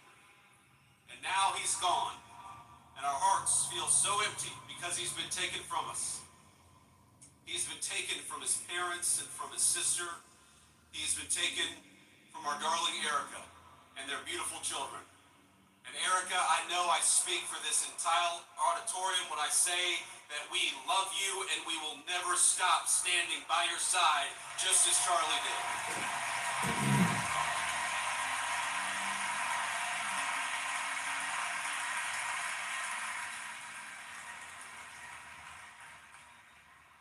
He was taken from us by those who despise the virtues that actually made our civilization great to begin with. Dialogue, truth-seeking, family, and faith. In the wake of his death, we have seen some of the very worst parts of humanity. We have watched people slander him. We have watched people justify his murder and celebrate his death. I know that this makes you angry just as it has made me angry. But it is easy in these moments to see only the worst of our fellow man. I found myself wishing that I could pick up the phone and talk to my friend and ask him for his advice and his counsel. To ask him how to respond to such hate and the souls from which that hate springs. But I can't call my friend because he was murdered for speaking the truth. I can only guess at what he might say and what he would encourage me to do. And here's what I think. I think he would encourage me to be honest that evil still walks among us.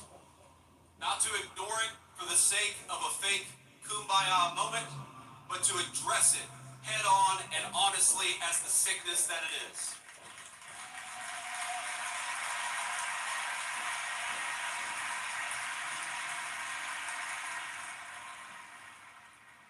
But I also think he would encourage me, he would encourage all of us to focus on the good. He would encourage us to remember that for every hateful voice celebrating his murder, there are 1,000 people mourning it and fighting for his legacy every single day.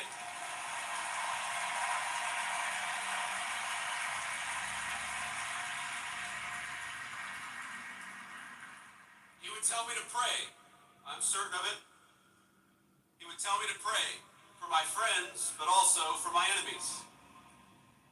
He would tell me to put on the full armor of God and get back to work.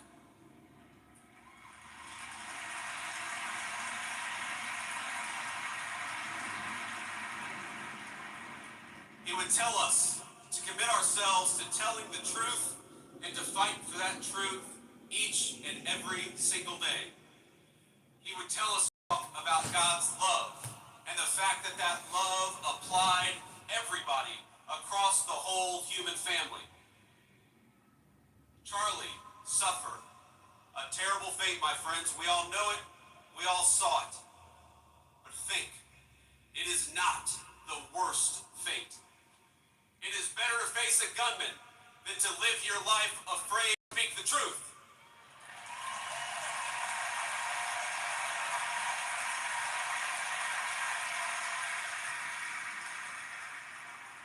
It is better to be persecuted for your faith than to deny the kingship of Christ.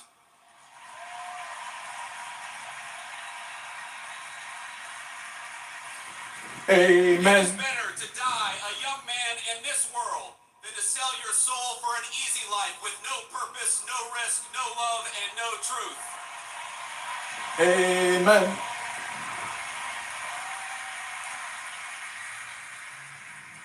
Christ told us in the Gospel of John, I have said these things to you, that in me you may have peace. In the world you will have tribulation, but take heart, I have overcome the world.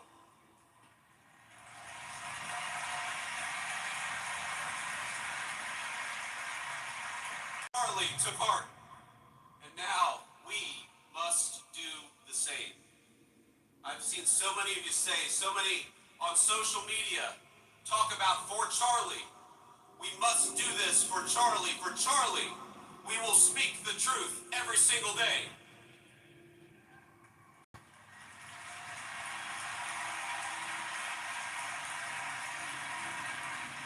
For Charlie, we will rebuild this United States of America to greatness.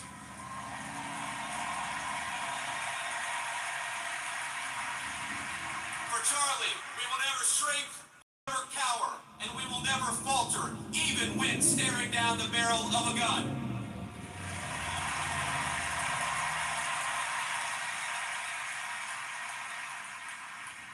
For Charlie, we will remember that it is better to stand on our feet defending the United States of America and defending the truth than it is to die on our knees.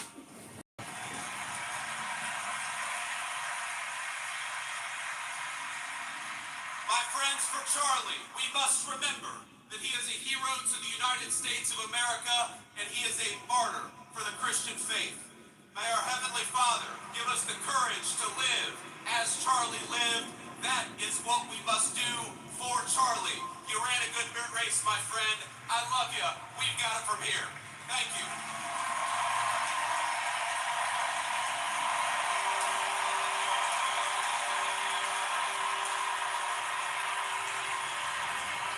Yeah, Matt, what was I saying with my daughter to that picture? And Chris, I think that's scary. Here. Let's get fiscal. You hear that, Ludwig? Christ is king, you Islamic jihadist, racist, low IQ, bigoted piece of trash. You're nothing but a spermatozoa, a sperm little spunk. A genetic mutation in the system, Ludwig. What happened to you? Were you too close to Chernobyl? Were you born too close within the radioactive field of Chernobyl? Up next, ladies and gentlemen, we give you Donald Trump, your glorious orange MAGA supreme leader and destroyer of the Democrat Terrorist Party. That's right, the FBI is officially declaring the Democrat Party a terrorist organization. He's deploying the Army National Guard to sanctuary cities like Chicago, Seattle, and other libtard clown world cities in America. Donald Trump is actively fighting to liberate America from Clown World. 60 brainwashed, TikTok, brain-rotted individuals who think that the Democrats have their best interest at heart. But all they want to do is just keep borrowing, spending, and taxing you. That's not a solution, ladies and gentlemen. Maybe Ludwig, the spermatozoon outside of Chernobyl's radioactive belt, can help us answer this question. Go ahead, Ludwig, tell us the solutions. What are your priorities, Ludwig?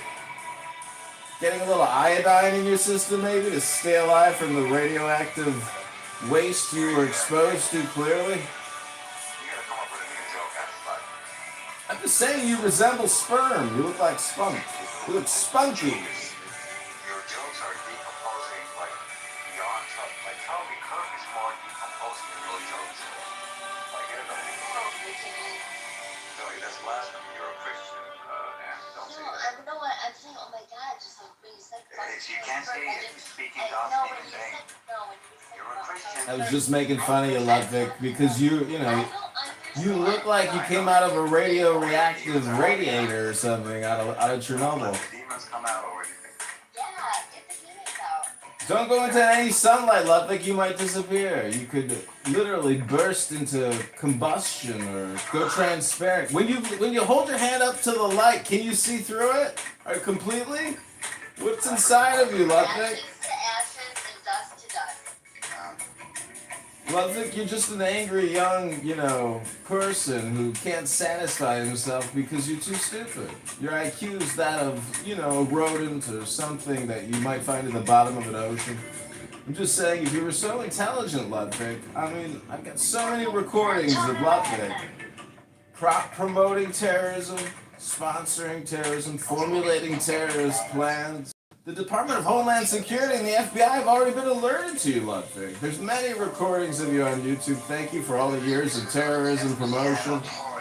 Stupid idiot didn't know he was being surveilled and recorded by patriotic Americans. What a low IQ moron. That's why, ladies and gentlemen, I say he resembles sperm, because that's an undeveloped brain, a zygote. His IQ is that of a turd that comes out of like an elephant or something. Ludwig. Hey, a donkey just dropped his shit. What do you want to call the turd? Let's call it Ludwig. We are here live, ladies and gentlemen, at Charlie Kirk's Memorial, live streaming his YouTube. His wife is now the president of a multi-$100 million, probably billion-dollar nonprofit think tank now. Thank God we've got another think tank. And to put all these low IQ stupid people in it, we can put them all together like Ludwigs. And together their IQ might be big enough to figure out that they smell like turds. Why would anybody take advice from Ludwig? He's nothing but a turd. A translucent spermatozoon. We bring you back to Charlie Kirk's YouTube live stream. More powerful in his death than he ever was before, ladies and gentlemen. He's like Jesus rising from the grave to glory. Put Ludwig in the goo where this little demon belongs. Bye, Ludwig. This is an American-only conversation. You don't belong here, Ludwig. Put this socialist sperm in the goo where it belongs. Put this sperm in the goo, Matt. He's a white dude living on native lands. Oy vey. This man thinks I'm a colonial colonist fighting the Native Americans. Get with the times, Ludwig. It's 2025. Update your brain sometime. Read a book, stupid. Go to the gym. Ooh, Charlie Kirk's wife is coming out.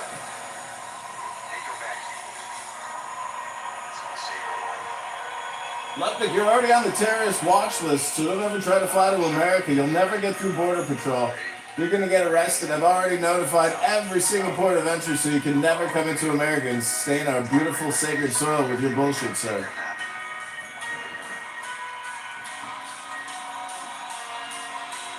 Charlie Kirk's wife's about to speak.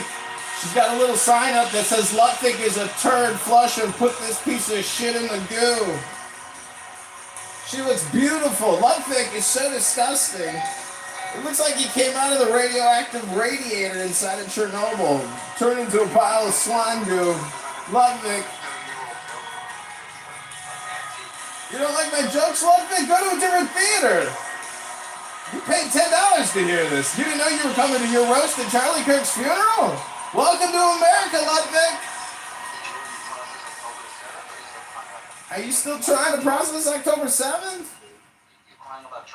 Alright, mute up. His wife is speaking, scumbags. Shut up, sperm. Slime bitch, put this goo in the goo. Charlie Kirk's wife's about to talk over you, Ludwig. I'm muting up. I'm listening to Charlie Kirk's beautiful wife over-talk your disgusting, slimy sperm. Fucking... What are you again? You're Albanian? I can't remember what kind of piece of shit you are. Armenian, maybe, or Serb. I can't remember what you are, Ludwig.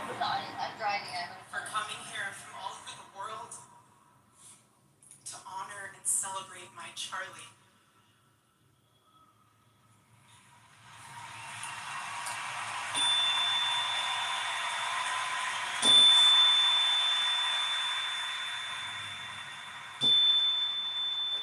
Just a few miles from here, years ago at America Fest 2023, Charlie delivered a speech on stage for our TPUSA Faith event.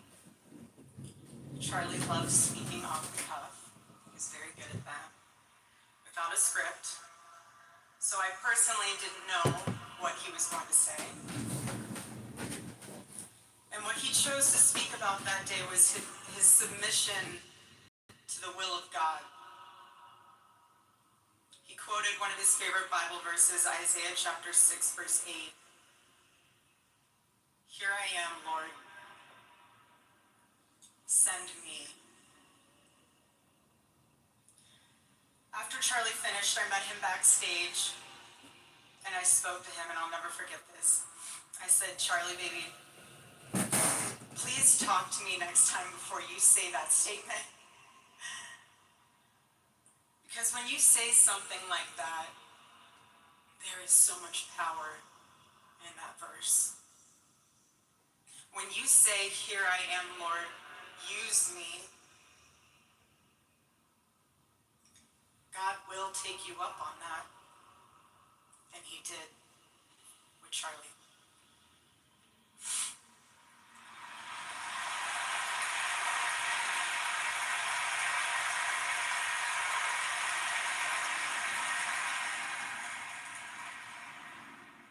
Days ago, God accepted that total surrender from my husband and then called him to his side. More than anything, Charlie wanted to do not his will, but God's will. And over these past 11 days, through all the pain, never before have I found as much comfort as I now do in the words of our Lord's Prayer, thy will be done.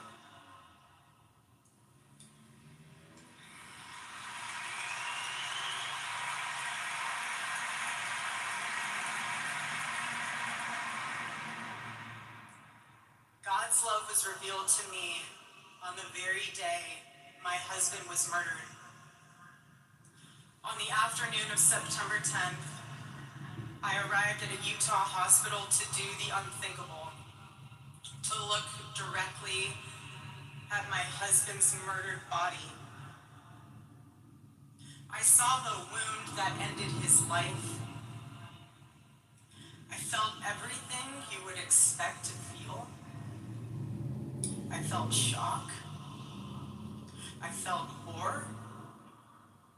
And a level of heartache that I didn't even know existed.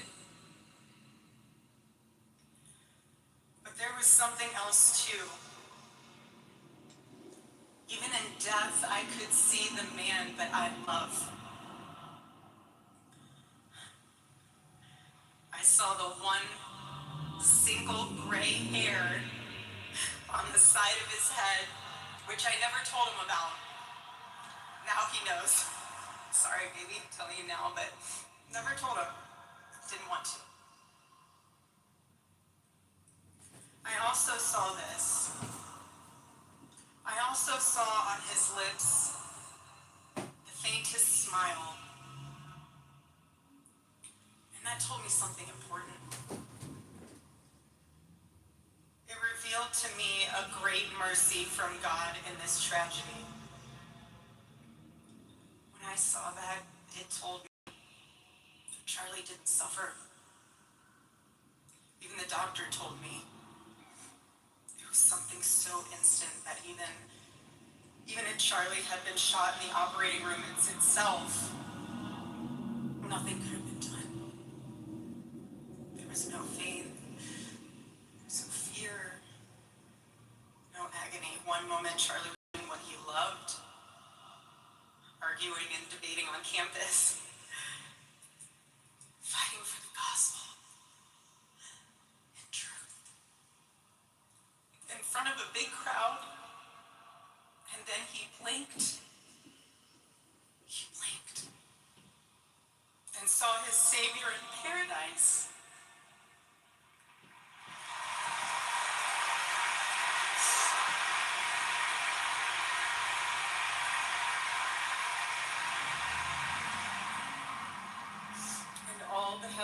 mysteries were revealed to him.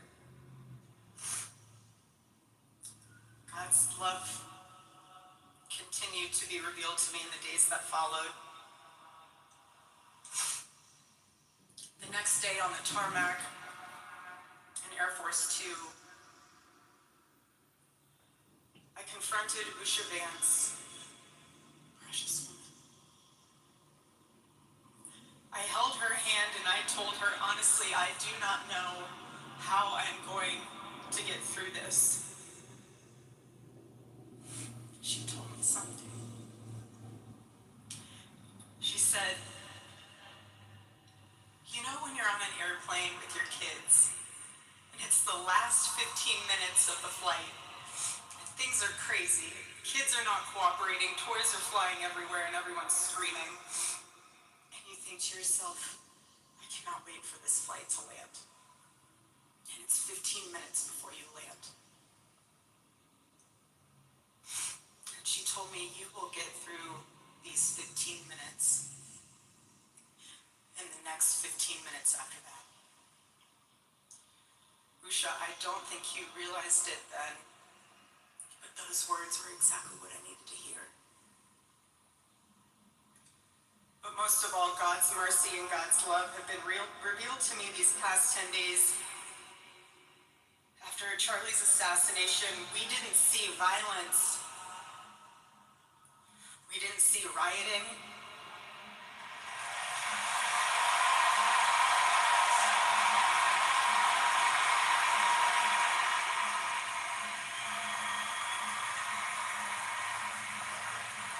We didn't see revolution. Instead, we saw what my husband always prayed he would see in this country. We saw revival.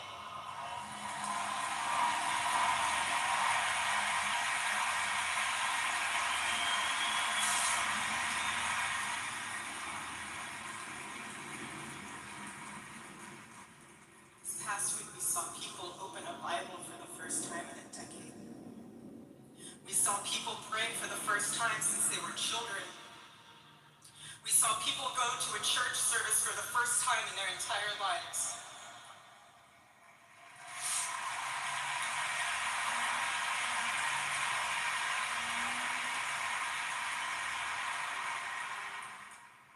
Charlie liked to journal. And I say this because he did it to remember important moments and sayings that affected him. And one of the things he wrote in his journal was that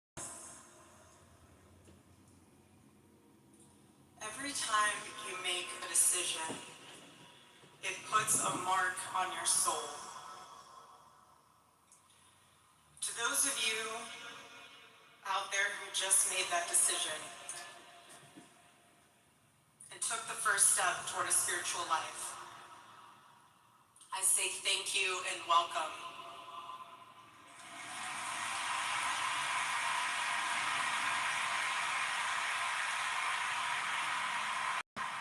One day I hope you look back and realize it was the most important decision of your life, because it is. All of you who are already believers, it is your job to shepherd these people. Do not take that lightly. Water the seed of their faith. Protect it and help it grow. Every day as Charlie rode into the office, he would go through his contact list. And I know there's many of you who were impacted by this. He would go through his contact list and send Bible verses for the day. He knew that faith was a habit. The more you live it, the more it grows. But know this too. The seed has only just been planted. The enemy will tempt you the most in a time like this one. God will always be there for you, but you must choose to mark your soul again and again in the direction of Christ.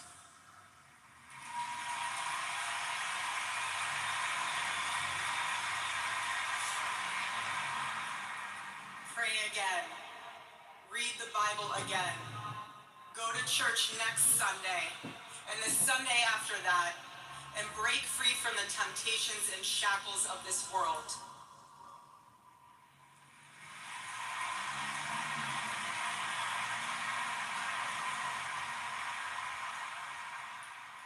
Being a follower of Christ is not easy. It's not supposed to be. Jesus said, if anyone would come after me, let him deny himself, take up his cross and follow me.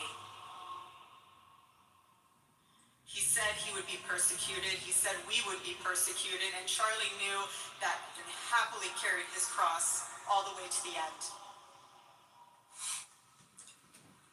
And I want all of you to know, while Charlie died far too early, he was also ready to die. There was nothing he was putting off. There was nothing that was too hard or too painful or nothing that he just felt like he didn't want to do it. He left this world without regrets. He did 100% of what he could every day. But I want you to know something. Charlie died with incomplete work, but not with unfinished business.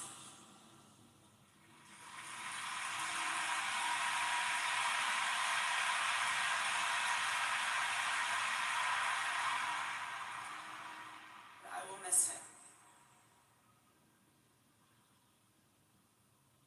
I will miss him so much because our marriage and our family were beautiful. They still are.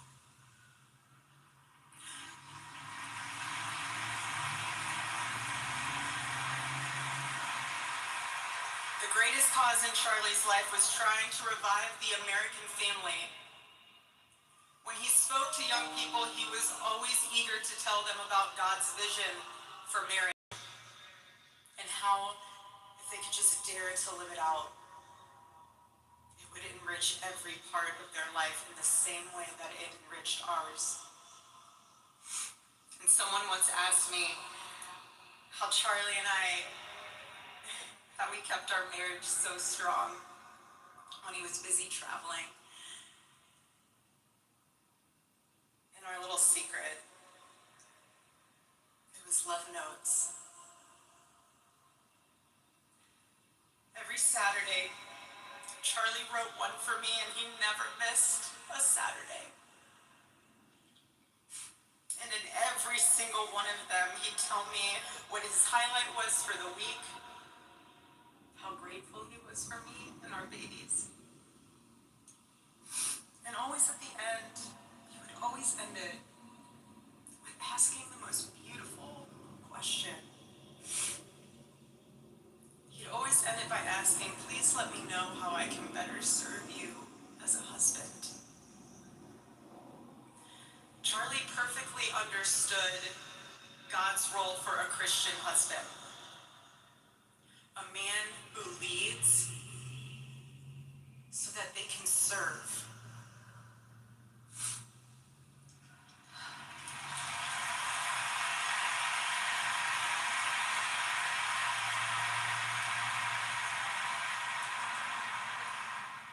To all the men watching around the world, accept Charlie's challenge and embrace true manhood.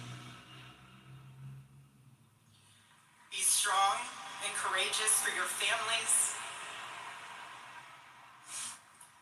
Love your wives and lead them. Love your children and protect them. Be the spiritual head of your home. But please be a leader worth following. Your wife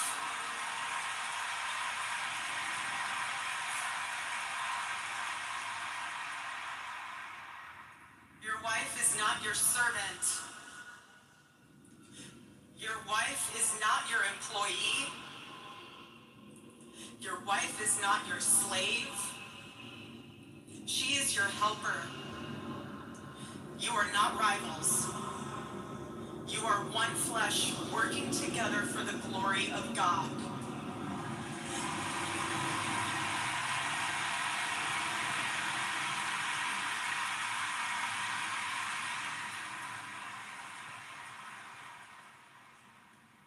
I was Charlie's confidant. I was his vault. His closest and most trusted advisor, his best friend. I poured into him and loved him so deeply, empowered him, because his love for me drove me to be a better wife. Every day he honored me, and I prayed that I could be the wife that God needed me to be for my husband. Women, I have a challenge for you too. Be virtuous. Our strength is found in God's design for our role. We are the guardians. We are the encouragers. We are the preservers. Guard your heart. Everything you do flows from it. And if you're a mother, please recognize that is the single most important ministry you have.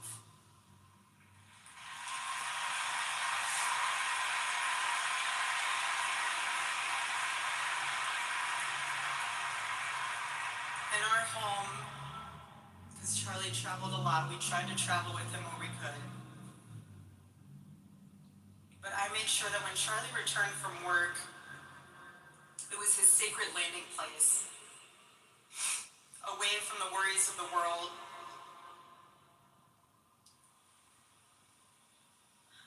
I didn't make him feel guilty. I think the big thing is the team here. I'm the Democrat.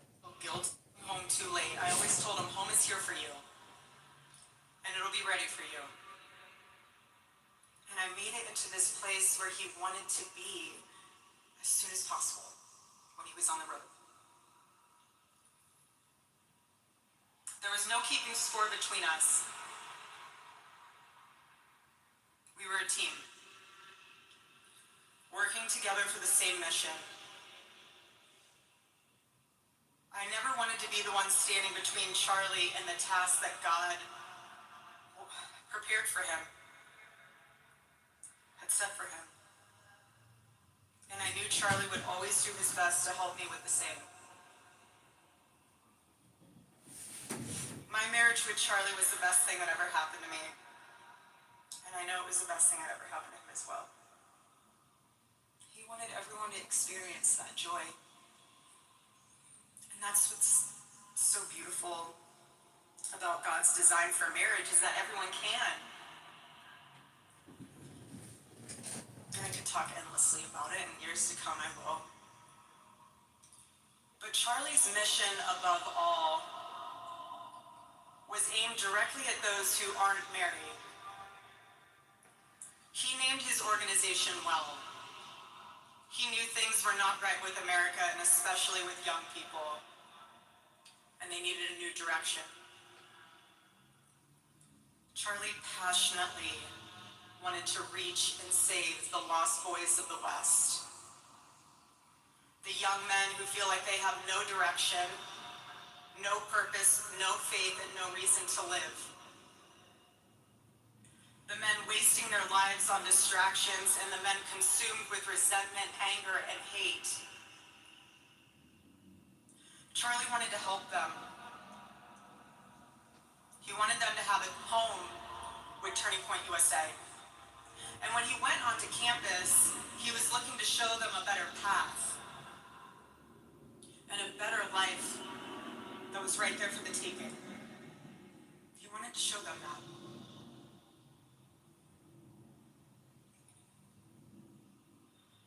My husband, Charlie, he wanted to save young men just like the one who took his life.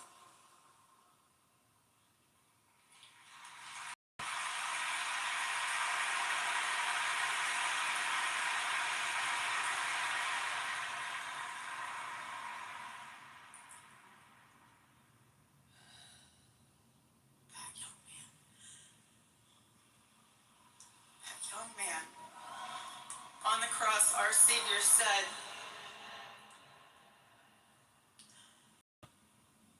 Father, forgive them, for they not know what they do. That man, that young man, I forgive him.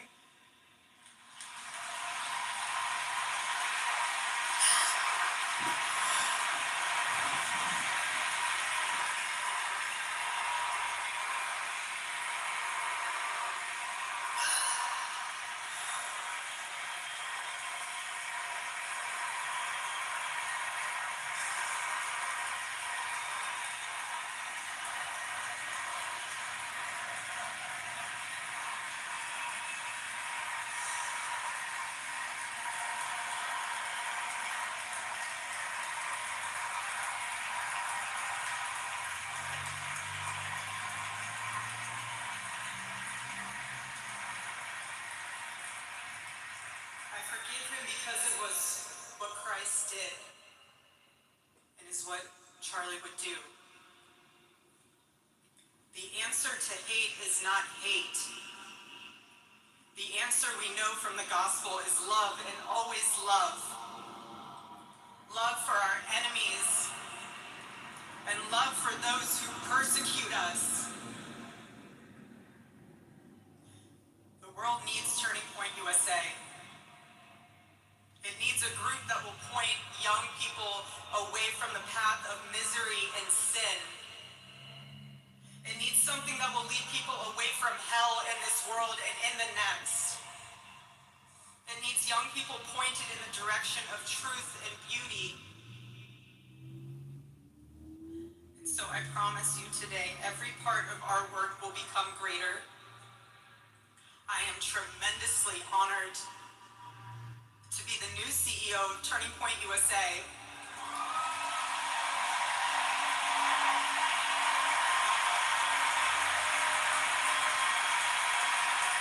For justice and transparency. It's a really to sell. It's very much like. I do not take that lightly. Charlie and I were united in purpose. His passion was my passion, and now his mission is my mission. Everything that Turning Point USA built through Charlie's vision and hard work, we will make 10 times greater through the power of his memory. Chapters will grow, thousands of new ones will be created. TPUSA Faith will add thousands of new pastors and congregations. Admitting that the country is broke. This has been compromised. And yes, campus events will continue. And we will continue to hold debates and dialogue.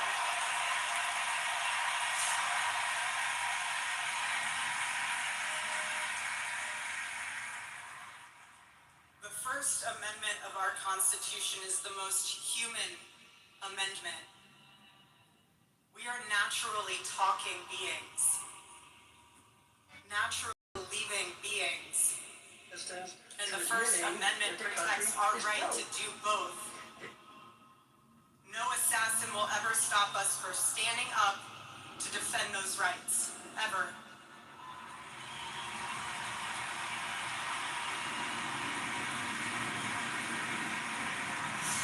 Because when you stop the conversation, when you stop the dialogue, this is what happens. When we lose the ability and the willingness to communicate, we get violence. And as I stand here now, and look at this beautiful photo of my husband in front of me, hanging in the stadium. I think of my husband 13 years ago. I hadn't met him yet. He was 18 years old. A man barely out of high school. Running around the halls of the RNC without $1 in his pocket and a single contact in his phone. If you People who saw us said that he didn't know what he was doing. But he did. He did know what he was doing. He knew exactly what he was doing. He was going to change the world, and he did. Charlie's life was a turning point for this country. It was a miracle. Let that miracle that was Charlie's life be your turning point as well. Choose prayer. Choose courage. Choose beauty. Choose adventure. Choose family. Choose a life of faith. Most importantly, choose Christ.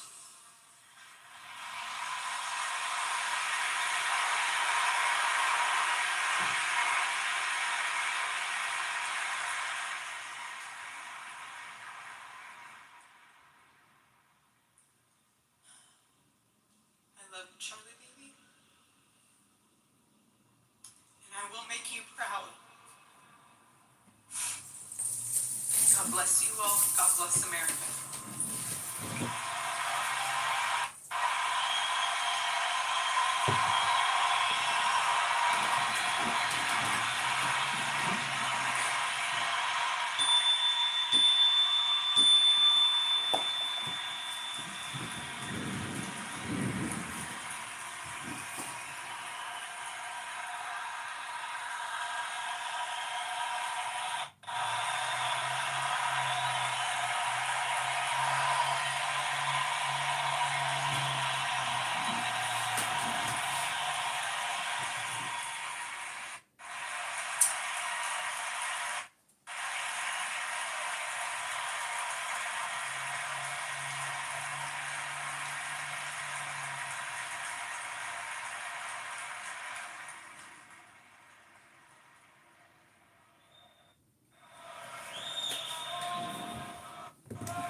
Please welcome to the stage the 45th and 47th President of the United States, Donald J. Trump.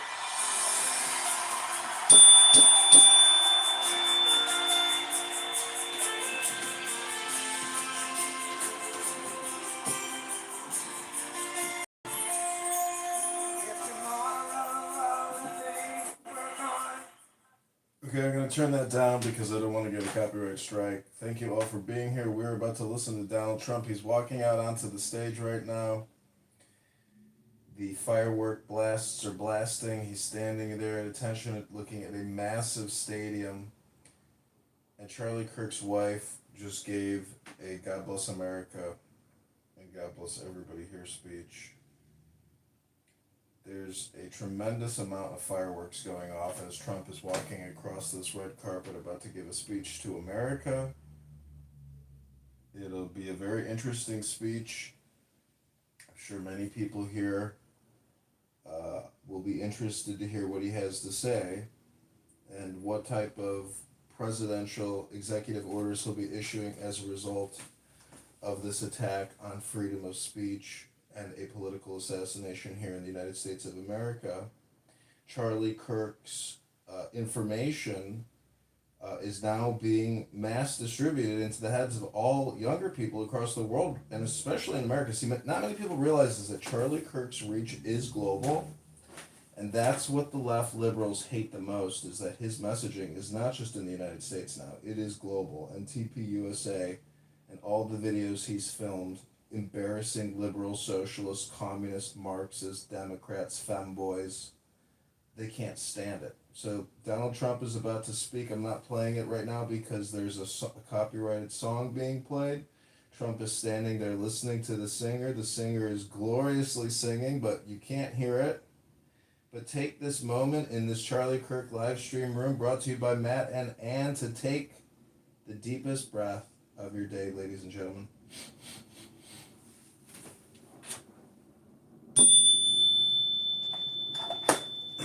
I'll just read you a few little Bible verses. Guard your heart above all else, for it determines the course of your life. You will keep in perfect peace all who trust in you, all whose thoughts are fixed on you. Light is shed upon the righteous, and joy on the upright in heart. Well done, good and faithful servant. You have been faithful over a few things. I will make you ruler over many things. Here's what I want you to do. Take your everyday, ordinary life, your sleeping, eating, going to work, and walking around life, and place it before God as an offering. Embracing what God does for you is the best thing you can do for him. Humble yourselves in the sight of the Lord, and he will lift you up. Commit to the Lord whatever you do, and your plans will succeed. The Lord is for me, so I will have no fear. What can mere people do to me? Okay, Trump's about to speak. When I left the womb, you cradled me. Since the moment of birth, you've been my God. Okay, I give you Donald Trump, ladies and gentlemen. Well, I want to thank you very much, Lee. You've been there from the beginning with us, Lee. We appreciate it. Nobody can sing that song like Lee Greenwood. Thank you very much, Lee. For being here. And his voice has not changed, you know? Pretty amazing. And a special thank you to Erica, because today America is a nation in grief, a nation in shock, and a nation in mourning. Less than 2 weeks ago, our country was robbed of one of the brightest lights of our times, a giant of his generation, and above all, a devoted husband, father, son, Christian, and patriot. Charles James Kirk was heinously murdered by a radicalized, cold-blooded monster for speaking the truth that was in his heart. He was violently killed because he spoke for freedom and justice, for God, country, for reason, and for common sense. He was assassinated because he lived bravely, he led boldly, and he argued brilliantly without apology. He did what was right for our nation. And so on that terrible day, September 10th, 2025, our greatest evangelist for American liberty became immortal. He's a martyr now for American freedom. I know I speak for everyone here today when I say that none of us will ever forget Charlie Kirk, and neither now will history.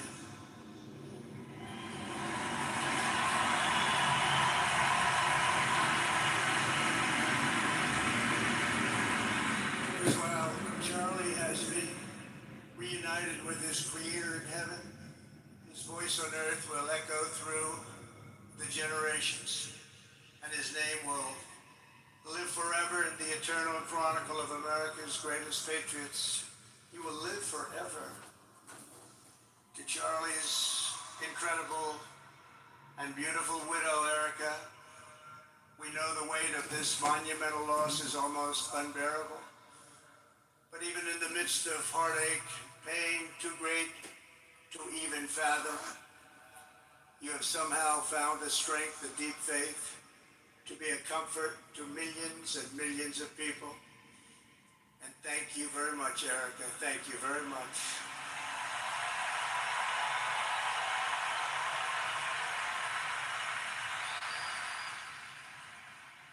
Today, an entire nation wraps its loving arms around you, beautiful children. We share in your immense and overwhelming sorrow, and we vow that we will do everything we can to ensure that your children grow up in a land where their father is honored and revered as a great American hero. That's what he is.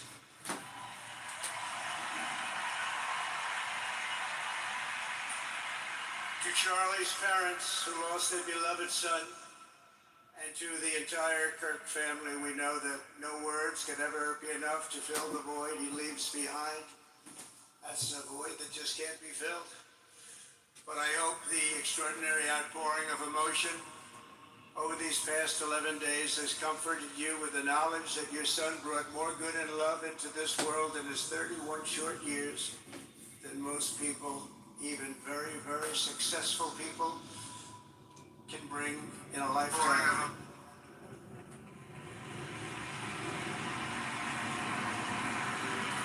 Charlie Kirk loved America with everything he had, and as we can see so clearly today, America loved Charlie Kirk.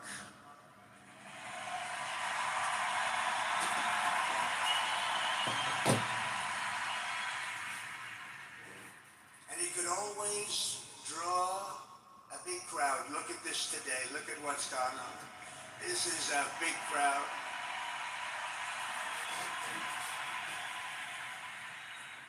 Here today we have the Vice President of the United States, J.D. Vance. We have the Speaker of the U.S. House of Representatives, Mike Johnson. We have countless members of the United States Senate, and I'm sorry I'm not going to introduce you, but I'll be up here. They're all over the place. And likewise, the House of Representatives, they're all over this big stadium. This is not an arena, this is a stadium. A great cabinet, and this stadium packed with rafters of people. Not to mention the one across the street that also has tens of thousands of people. And they're watching us on screen right now.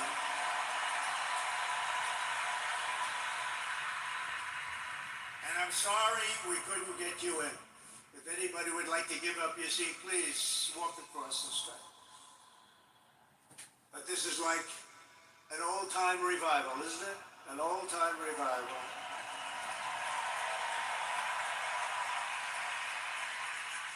For millions of Americans, especially young people, it is agonizing and unthinkable to say goodbye to a patriot whose heart still had so much to give. It's so much. Raised in the suburbs of Chicago, Charlie was filled with a patriotic spirit from his youth, and he was an all-American in everything he did. And one of the last things he said to me is, "Please, sir, save Chicago." We're going to do that. We're going to save Chicago from horrible crime.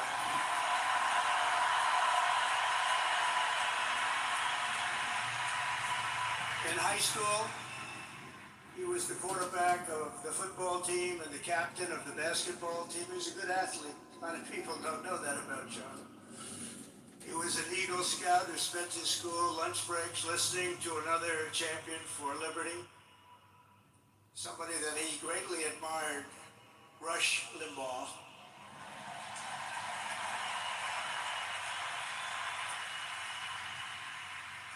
But what was even more important to Charlie than politics and service was the choice he made in the 5th grade, which he called the most important decision of his life, to become a Christian and a follower of his Savior, Jesus Christ.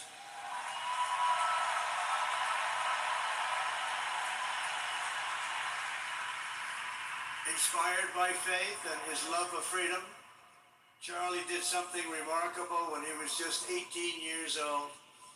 On the advice of a mentor who told him to put off going to college because he was doing so well, he devoted his life to converting young people to the conservative cause. How did he do? Take a look. How did he do?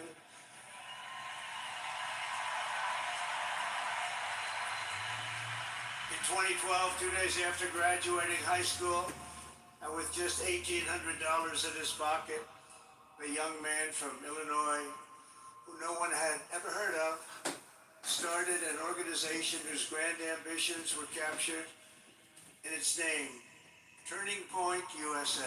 Great name.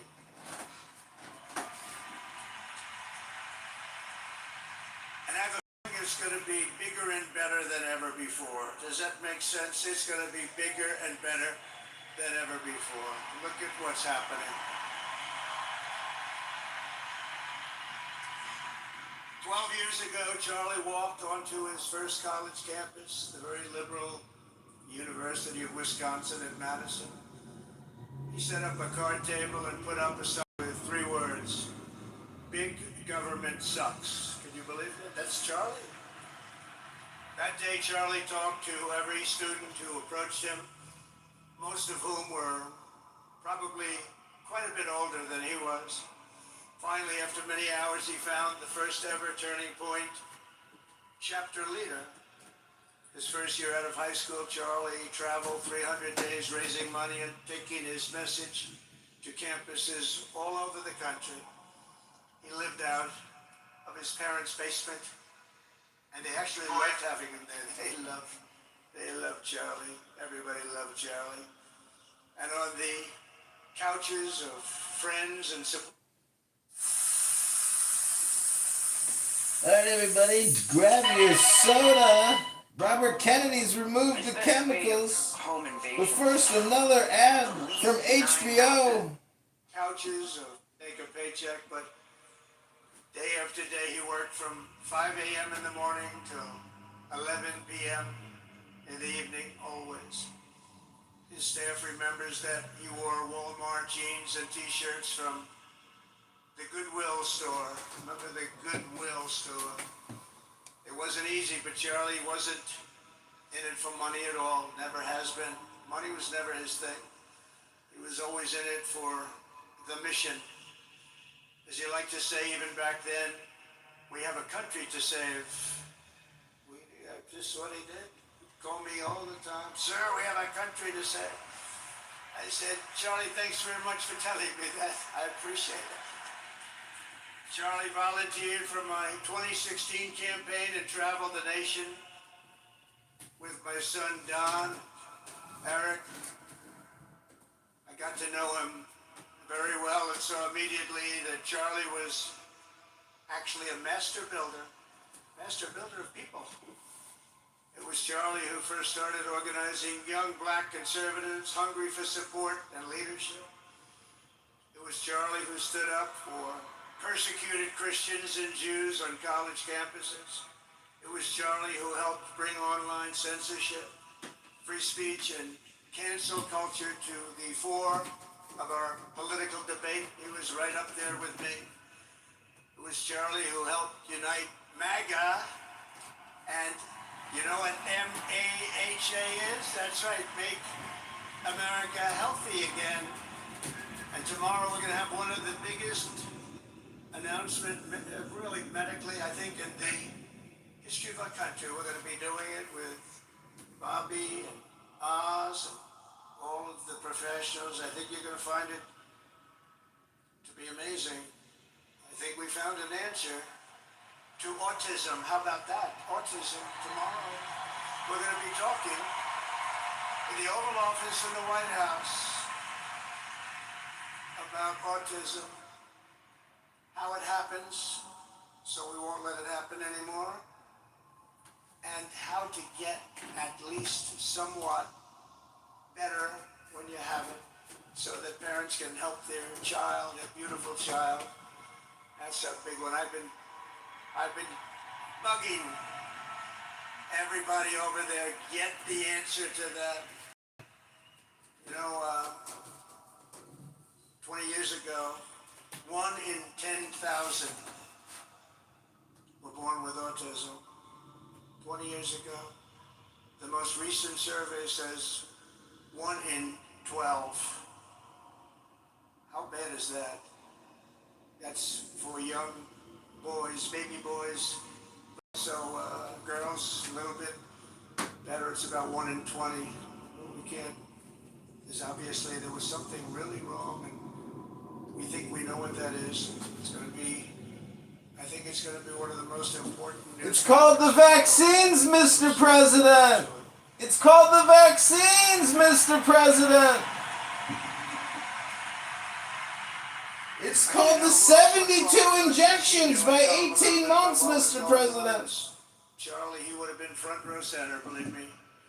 We'll be missing him tomorrow. It was such a big deal for him, too. He brought together Donald Trump, Bobby Kennedy, right here in the great state of Arizona 1 year ago. Remember that? What a night, what a day that was. And it was Charlie who was among the first to speak to me about a man from Ohio by the name of J.D. Vance. Have you ever heard of him? He's done a good job.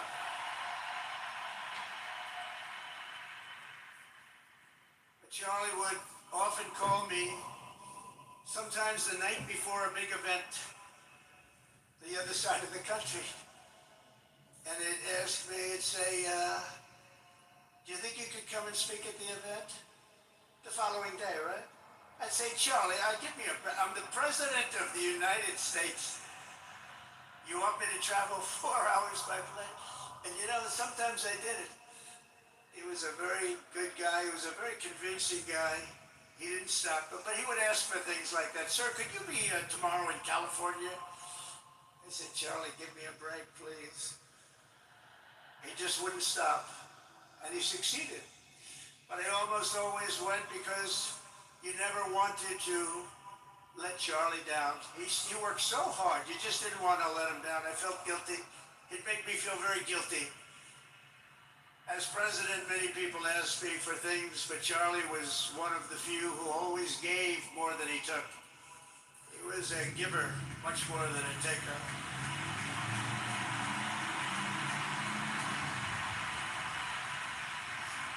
And no matter how big Charlie became, no one was too small for him to notice. He was good to everybody. It didn't matter. Several years ago, a fourth grader asked Charlie to appear on his podcast, which was probably only watched by the parents of that fourth grader. And Charlie, who was actually pretty hot at the time, to be honest, he agreed, and the boy asked for advice. Charlie replied, the left, I call it the radical left. I call it sometimes the radical left lunatics. But Charlie didn't say that, he called it the left.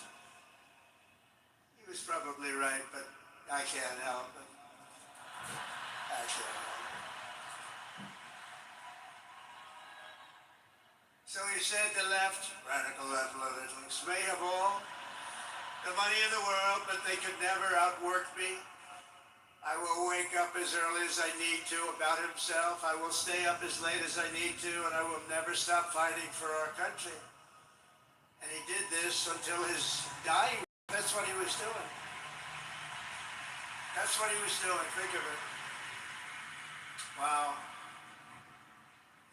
What a horrible moment. I was in the Oval Office when I heard they came in, and it was like a surreal experience, a terrible, terrible. I had some very big people in the Oval Office, and I was in the midst of a very important conversation for our country. Big people, the biggest. And I said, you have to leave now. When they told me that, they told me in front of a group of very powerful people, I said, you have to leave now, right now, please. Right now, you have to leave, go. By his own determination and skill, Charlie Kirk built Turning Point from his humble beginnings, the beginnings that nobody believed could ever end up something like this, into a great movement and a juggernaut of American politics. And you know, we have a massive stadium loaded up with people, but he got tremendous crowds before he had this kind of horrible news and before we had to hear what happened so terribly.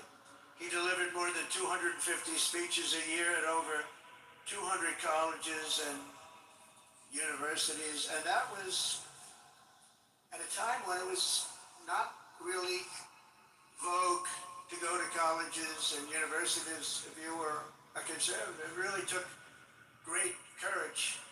And we used to talk, and I said, you know, I think they're much more conservative than we know, and he agreed, but it just wasn't something that was happening because the radical left would do very bad things, very dangerous things. But Charlie set up chapters on 2,200 campuses and spoke at more than 1,000 churches. He He launched a podcast and radio show that grew to an audience of 1 million Americans a day, one of the bigger shows on radio. And Charlie didn't just bring young people into the movement. All of a sudden it started to grow by leaps and bounds. By 2024, we won more young people than any Republican candidate in the history of our country, including for the first time a majority of males under 30. Can you believe it? Remember when Republican presidential candidates would get 4%? No, we did unbelievably with young people. And he was a big, big factor. Unbelievable. But he made me work for it. Sir, you have to make a speech here, you have to make a speech there. But we did it and we won, and our country is doing unbelievably well now. We had a country that was dead 1 year ago, and now we have the hottest country anywhere in the world. And Charlie helped us make it that. One of the great people. But through it all, the core of Charlie's message and his basic method never changed. It never really changed. He stayed the same person also. At every campus event, Charlie asked the people who disagreed with him to come forward, and instead of silencing them, he handed them a microphone and let them speak. And he convinced so many of them. It was a pretty amazing thing to watch, actually. Shortly before Charlie arrived on campus, the day he was assassinated, a staff member texted him that there were many critics and students who were opposed to his views and rather strenuously in the crowd. That actually made him feel good because he wanted to convince them.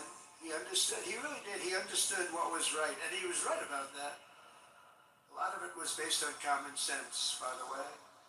Charlie wrote back to the staff saying, I'm not here to fight them. I want to know them and love them, and I want to reach them and try and lead them into a great way of life in our country. In a private moment on his dying day, we find everything we need to know about who Charlie Kirk truly was. He was a missionary with a noble spirit and great, great purpose. He did not hate his opponents. He wanted the best for them. That's where I disagreed with Charlie. I hate my opponent. And I don't want the best for them. I'm sorry. I am sorry, Erica. But now Erica can talk to me and the whole group, and maybe they can convince me that that's not right, but I can't stand my opponent. Charlie's angry. Look at that. He's angry at me now. He wasn't interested in demonizing anyone. He was interested in persuading everyone to the ideas and principles he believed were good, right, and true. Before each appearance, he prayed these words, God, use me for your will. Always said the same thing. Use me for your will.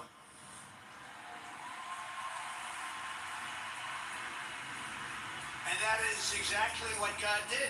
When you think, that's exactly what he did. The more success Charlie had, and he was getting more and more successful, the more dangerous his mission became. On campuses all over the country, his quest for open dialogue was met with menacing hate. There were bomb threats, pulled fire alarms, and countless rage-filled radicals who tried to shout him down. It was nasty. I used to say, Charlie, this is nasty stuff you're doing.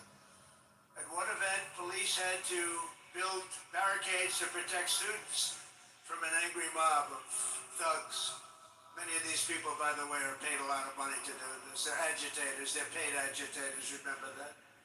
When you see they all have the same beautifully printed sign, every sign is identical, comes out of a top-level print shop. That's not the signs that are made in somebody's basement. Those are paid for by very bad people, and hopefully we're going to be finding out through the DOJ who those people are.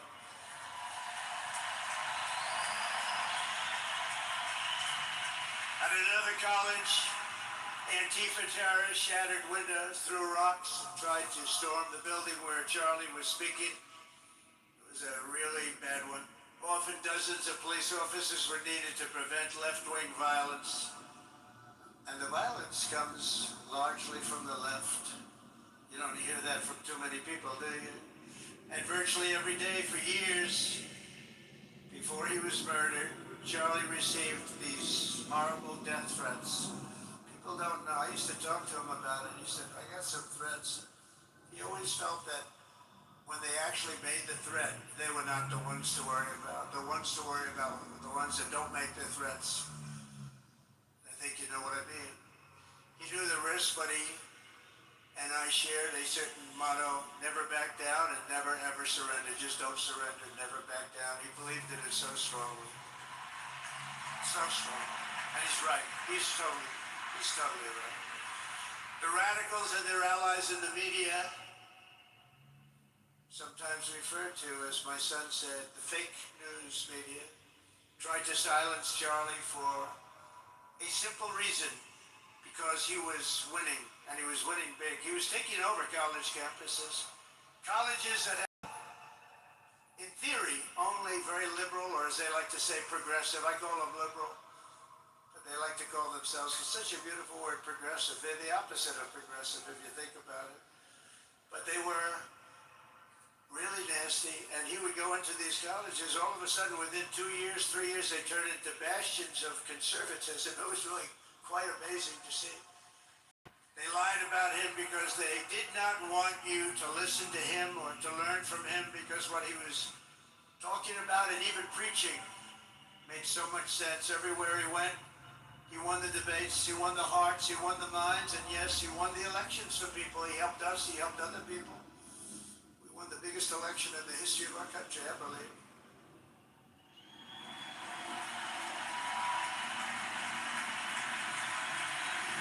Charlie Kirk was without a doubt among the most influential figures in the most important election in the history of our country. The election of, that beautiful day, November 5th, 2024. Do you remember that day? It was 9 months ago. What a day that was.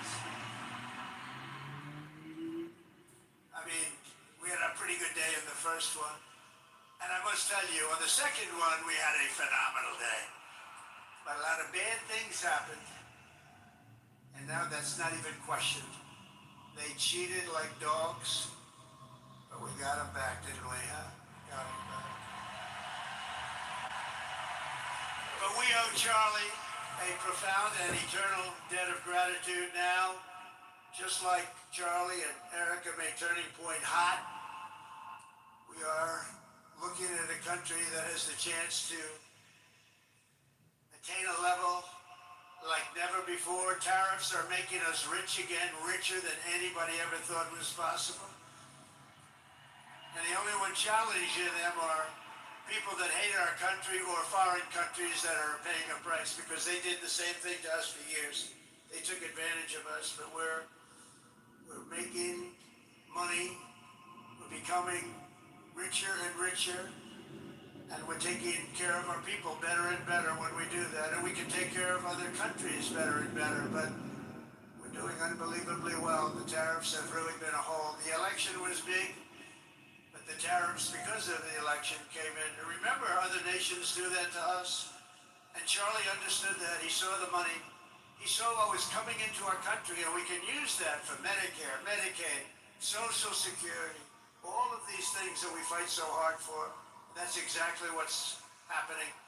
The numbers are incredible. When the news finally came out on election night last November that the race was officially won, came out pretty early in the night. Charlie was live on camera.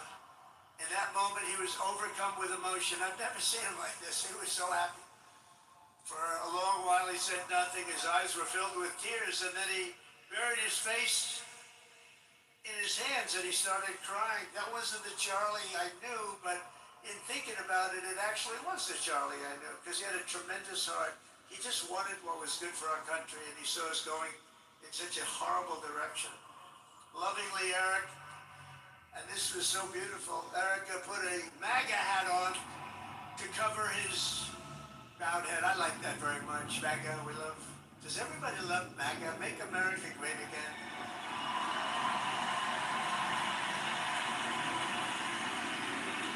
Joe Biden used to get up, remember the speeches? We will stop MAGA. We will stop MAGA. You know, he could barely get the words out. We will stop. I said, can somebody inform him that MAGA means make America great again? How do you say you're going to stop it? And Charlie understood that. When Charlie finally looked up and spoke, he smiled through the watery eyes and simply said, I am humbled by God's grace. That was his statement that night. I was watching. I was very impressed, actually. It showed he had a big heart. Every single American should take a long, hard look at the twisted soul and dark spirit of anyone who would want to kill a young man as good as Charlie. To kill anybody, but to kill a man like this, he didn't deserve this. He didn't deserve this. Our country didn't deserve this. And anyone who would make excuses for it are just out of their mind. Charlie's murder was not just an attack on one man, on one movement. It was an attack on our entire nation. That was a horrible attack on the United States of America. It was an assault on our most sacred liberties and God-given rights. The gun was pointed at him, but the bullet was aimed at all of us. That bullet was aimed at every one of us.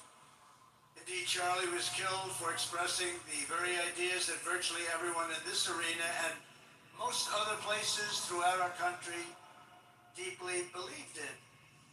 But the assassin failed in his quest because Charlie's message has not been silenced. It now is bigger and better and stronger than ever before, and it's not even close.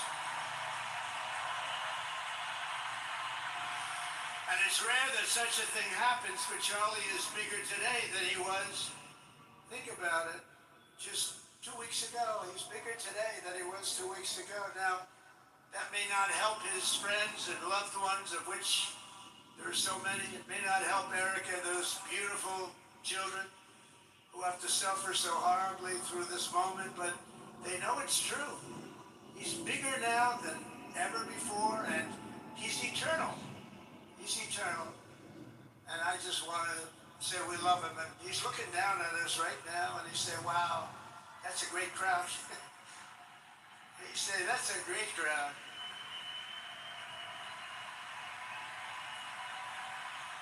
And it's a great crowd of patriots.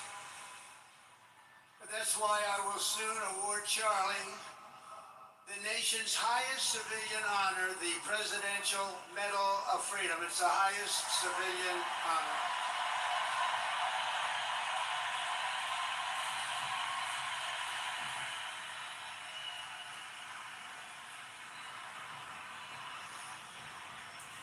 And we will do the ceremony at our beautiful White House in a very safe Washington, D.C., a place that Charlie truly revered. Yeah, we stopped the crime in Washington. It took 12 days. Now you can go to restaurants. You can walk down the middle of the street with your wife. You can have your wife walk alone down the middle of the street. She's going to be in good shape. What a difference. What a difference good management really makes. But it's, I'm so proud of that Washington, D.C. You know, it's one of the worst in the nation, in the world. And now it's considered a very safe city. And it's also, I passed it yesterday, I went through it, and the lawns are good. It's like a different place. It's like the tents are gone, the threats are gone, the gangs aren't there. We got rid of, you know, we took out 1,500 career criminals, 1,500.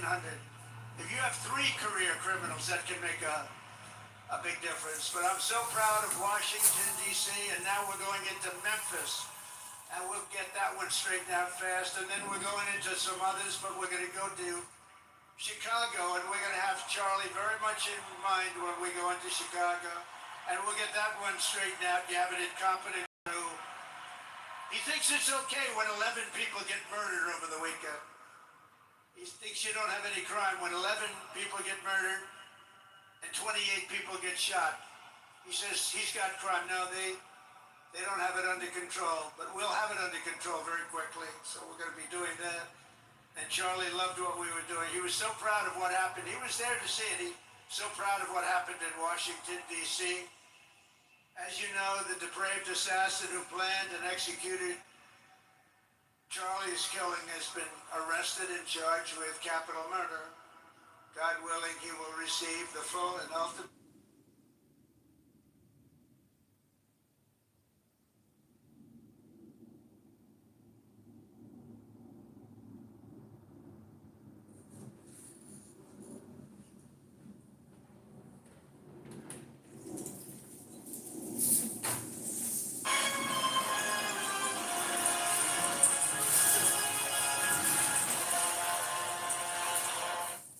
Willing, he will receive. Many of them are. But law enforcement can only be the beginning of our response to Charlie's murder. Over the last 11 days, we have heard stories of commentators, influencers, and others in our society who greeted his assassination with sick approval, excuses, or even jubilation. You've heard that. So have I. Couldn't believe it. Some of the very same people who spent the last 8 years trying to sit in moral judgment of anyone who disagreed with them about politics suddenly started cheering for a murder. Incredible. You know the names. They're major losers, by the way. That will be proven out in a short period of time. Some of the very people who call you a hater for using the wrong pronoun were filled with glee at the killing of a father with 2 beautiful young children. And the same commentators who this week are screaming fascism over a canceled late-night TV show where the anchor had no talent and no ratings. Last week were implying that Charlie Kirk deserved what happened to him. No side in American politics has a monopoly on disturbed or misguided people. But there's one part of our political community which believes they have a monopoly on truth, goodness, and virtue, and concludes they have also a monopoly on power, thought, and speech. Well, that's not happening anymore. We've turned that corner very quickly. Tragically, atrocities of this kind that we saw in Utah, of all places, are the eventual consequence of that kind of thinking. If speech is violence, then some are bound to conclude that violence is justified to stop speech. And we're not going to let that be justified. The tradition of reason and open debate that Charlie practiced is not a pillar of our democracy. In many ways, it's the basis of our entire society. It's the right inheritance of every free American, the greatest legacy of the Enlightenment, and among the most treasured achievements of civilization. We will defend it at all costs, and we will carry forward the torch of liberty that Charlie Kirk held. So proud and so high, he was so proud, and he did hold that torch high. We will never, ever let it fail. We will never let it fail. But we're going to raise it higher than ever before. It's going to be raised, and this is the beginning. Perhaps it should be no surprise that Charlie, who spent his life speaking with the critics of these traditions, ultimately convinced that we needed not just a political realignment, but also a spiritual reawakening. We did. And we have to bring back religion to America, because without borders, law and order, and religion, you really don't have a country anymore. We want religion brought back to America. We want to bring God back into our beautiful USA like never before. We want God back.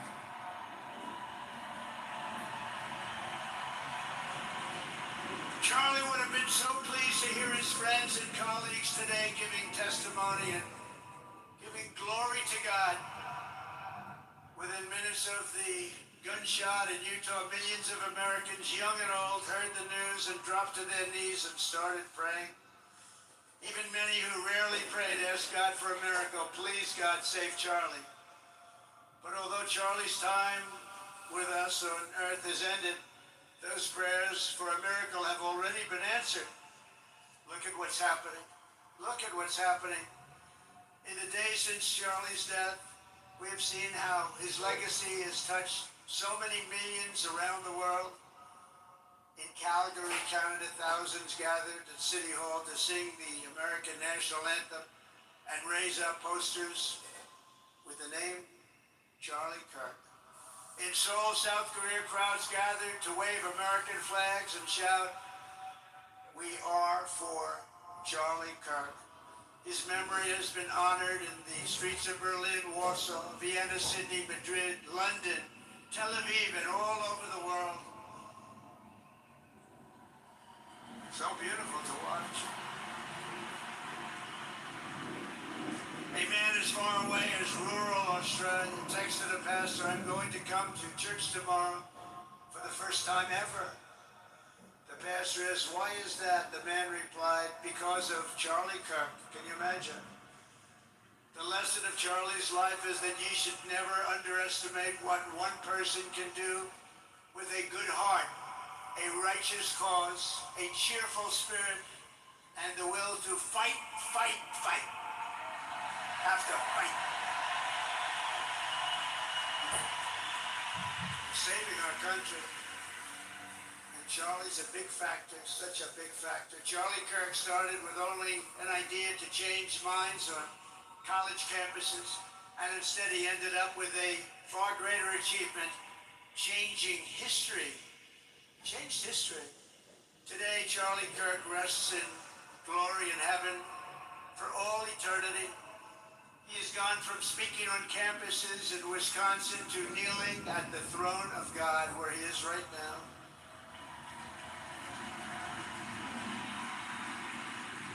We grieve for the friend and leader that we have lost, but we go forward strengthened by his faith, bolstered by his courage, and inspired by his example to defend the country he lived for the freedoms he died for, and the values in which he so deeply believed. He believed in values that we should all believe in.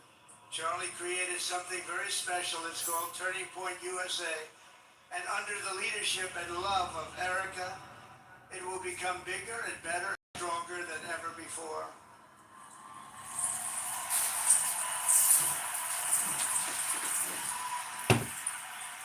So Charlie, we all want to thank you.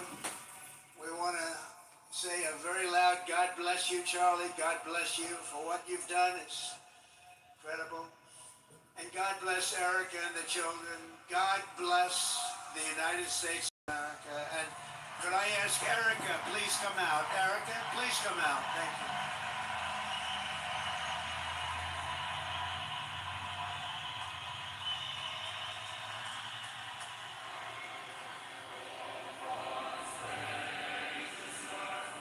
After this song over, will we talk about something developing and get on this whole thing? Yeah, I'm fine. Stick it out. Yeah.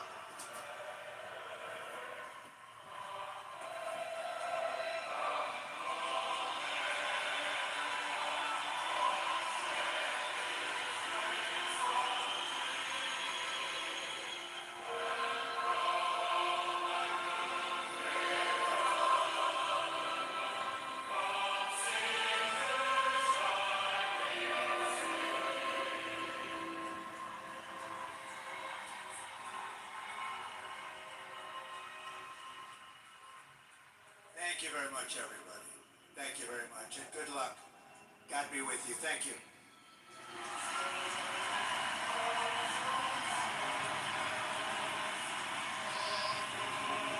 I think that's it.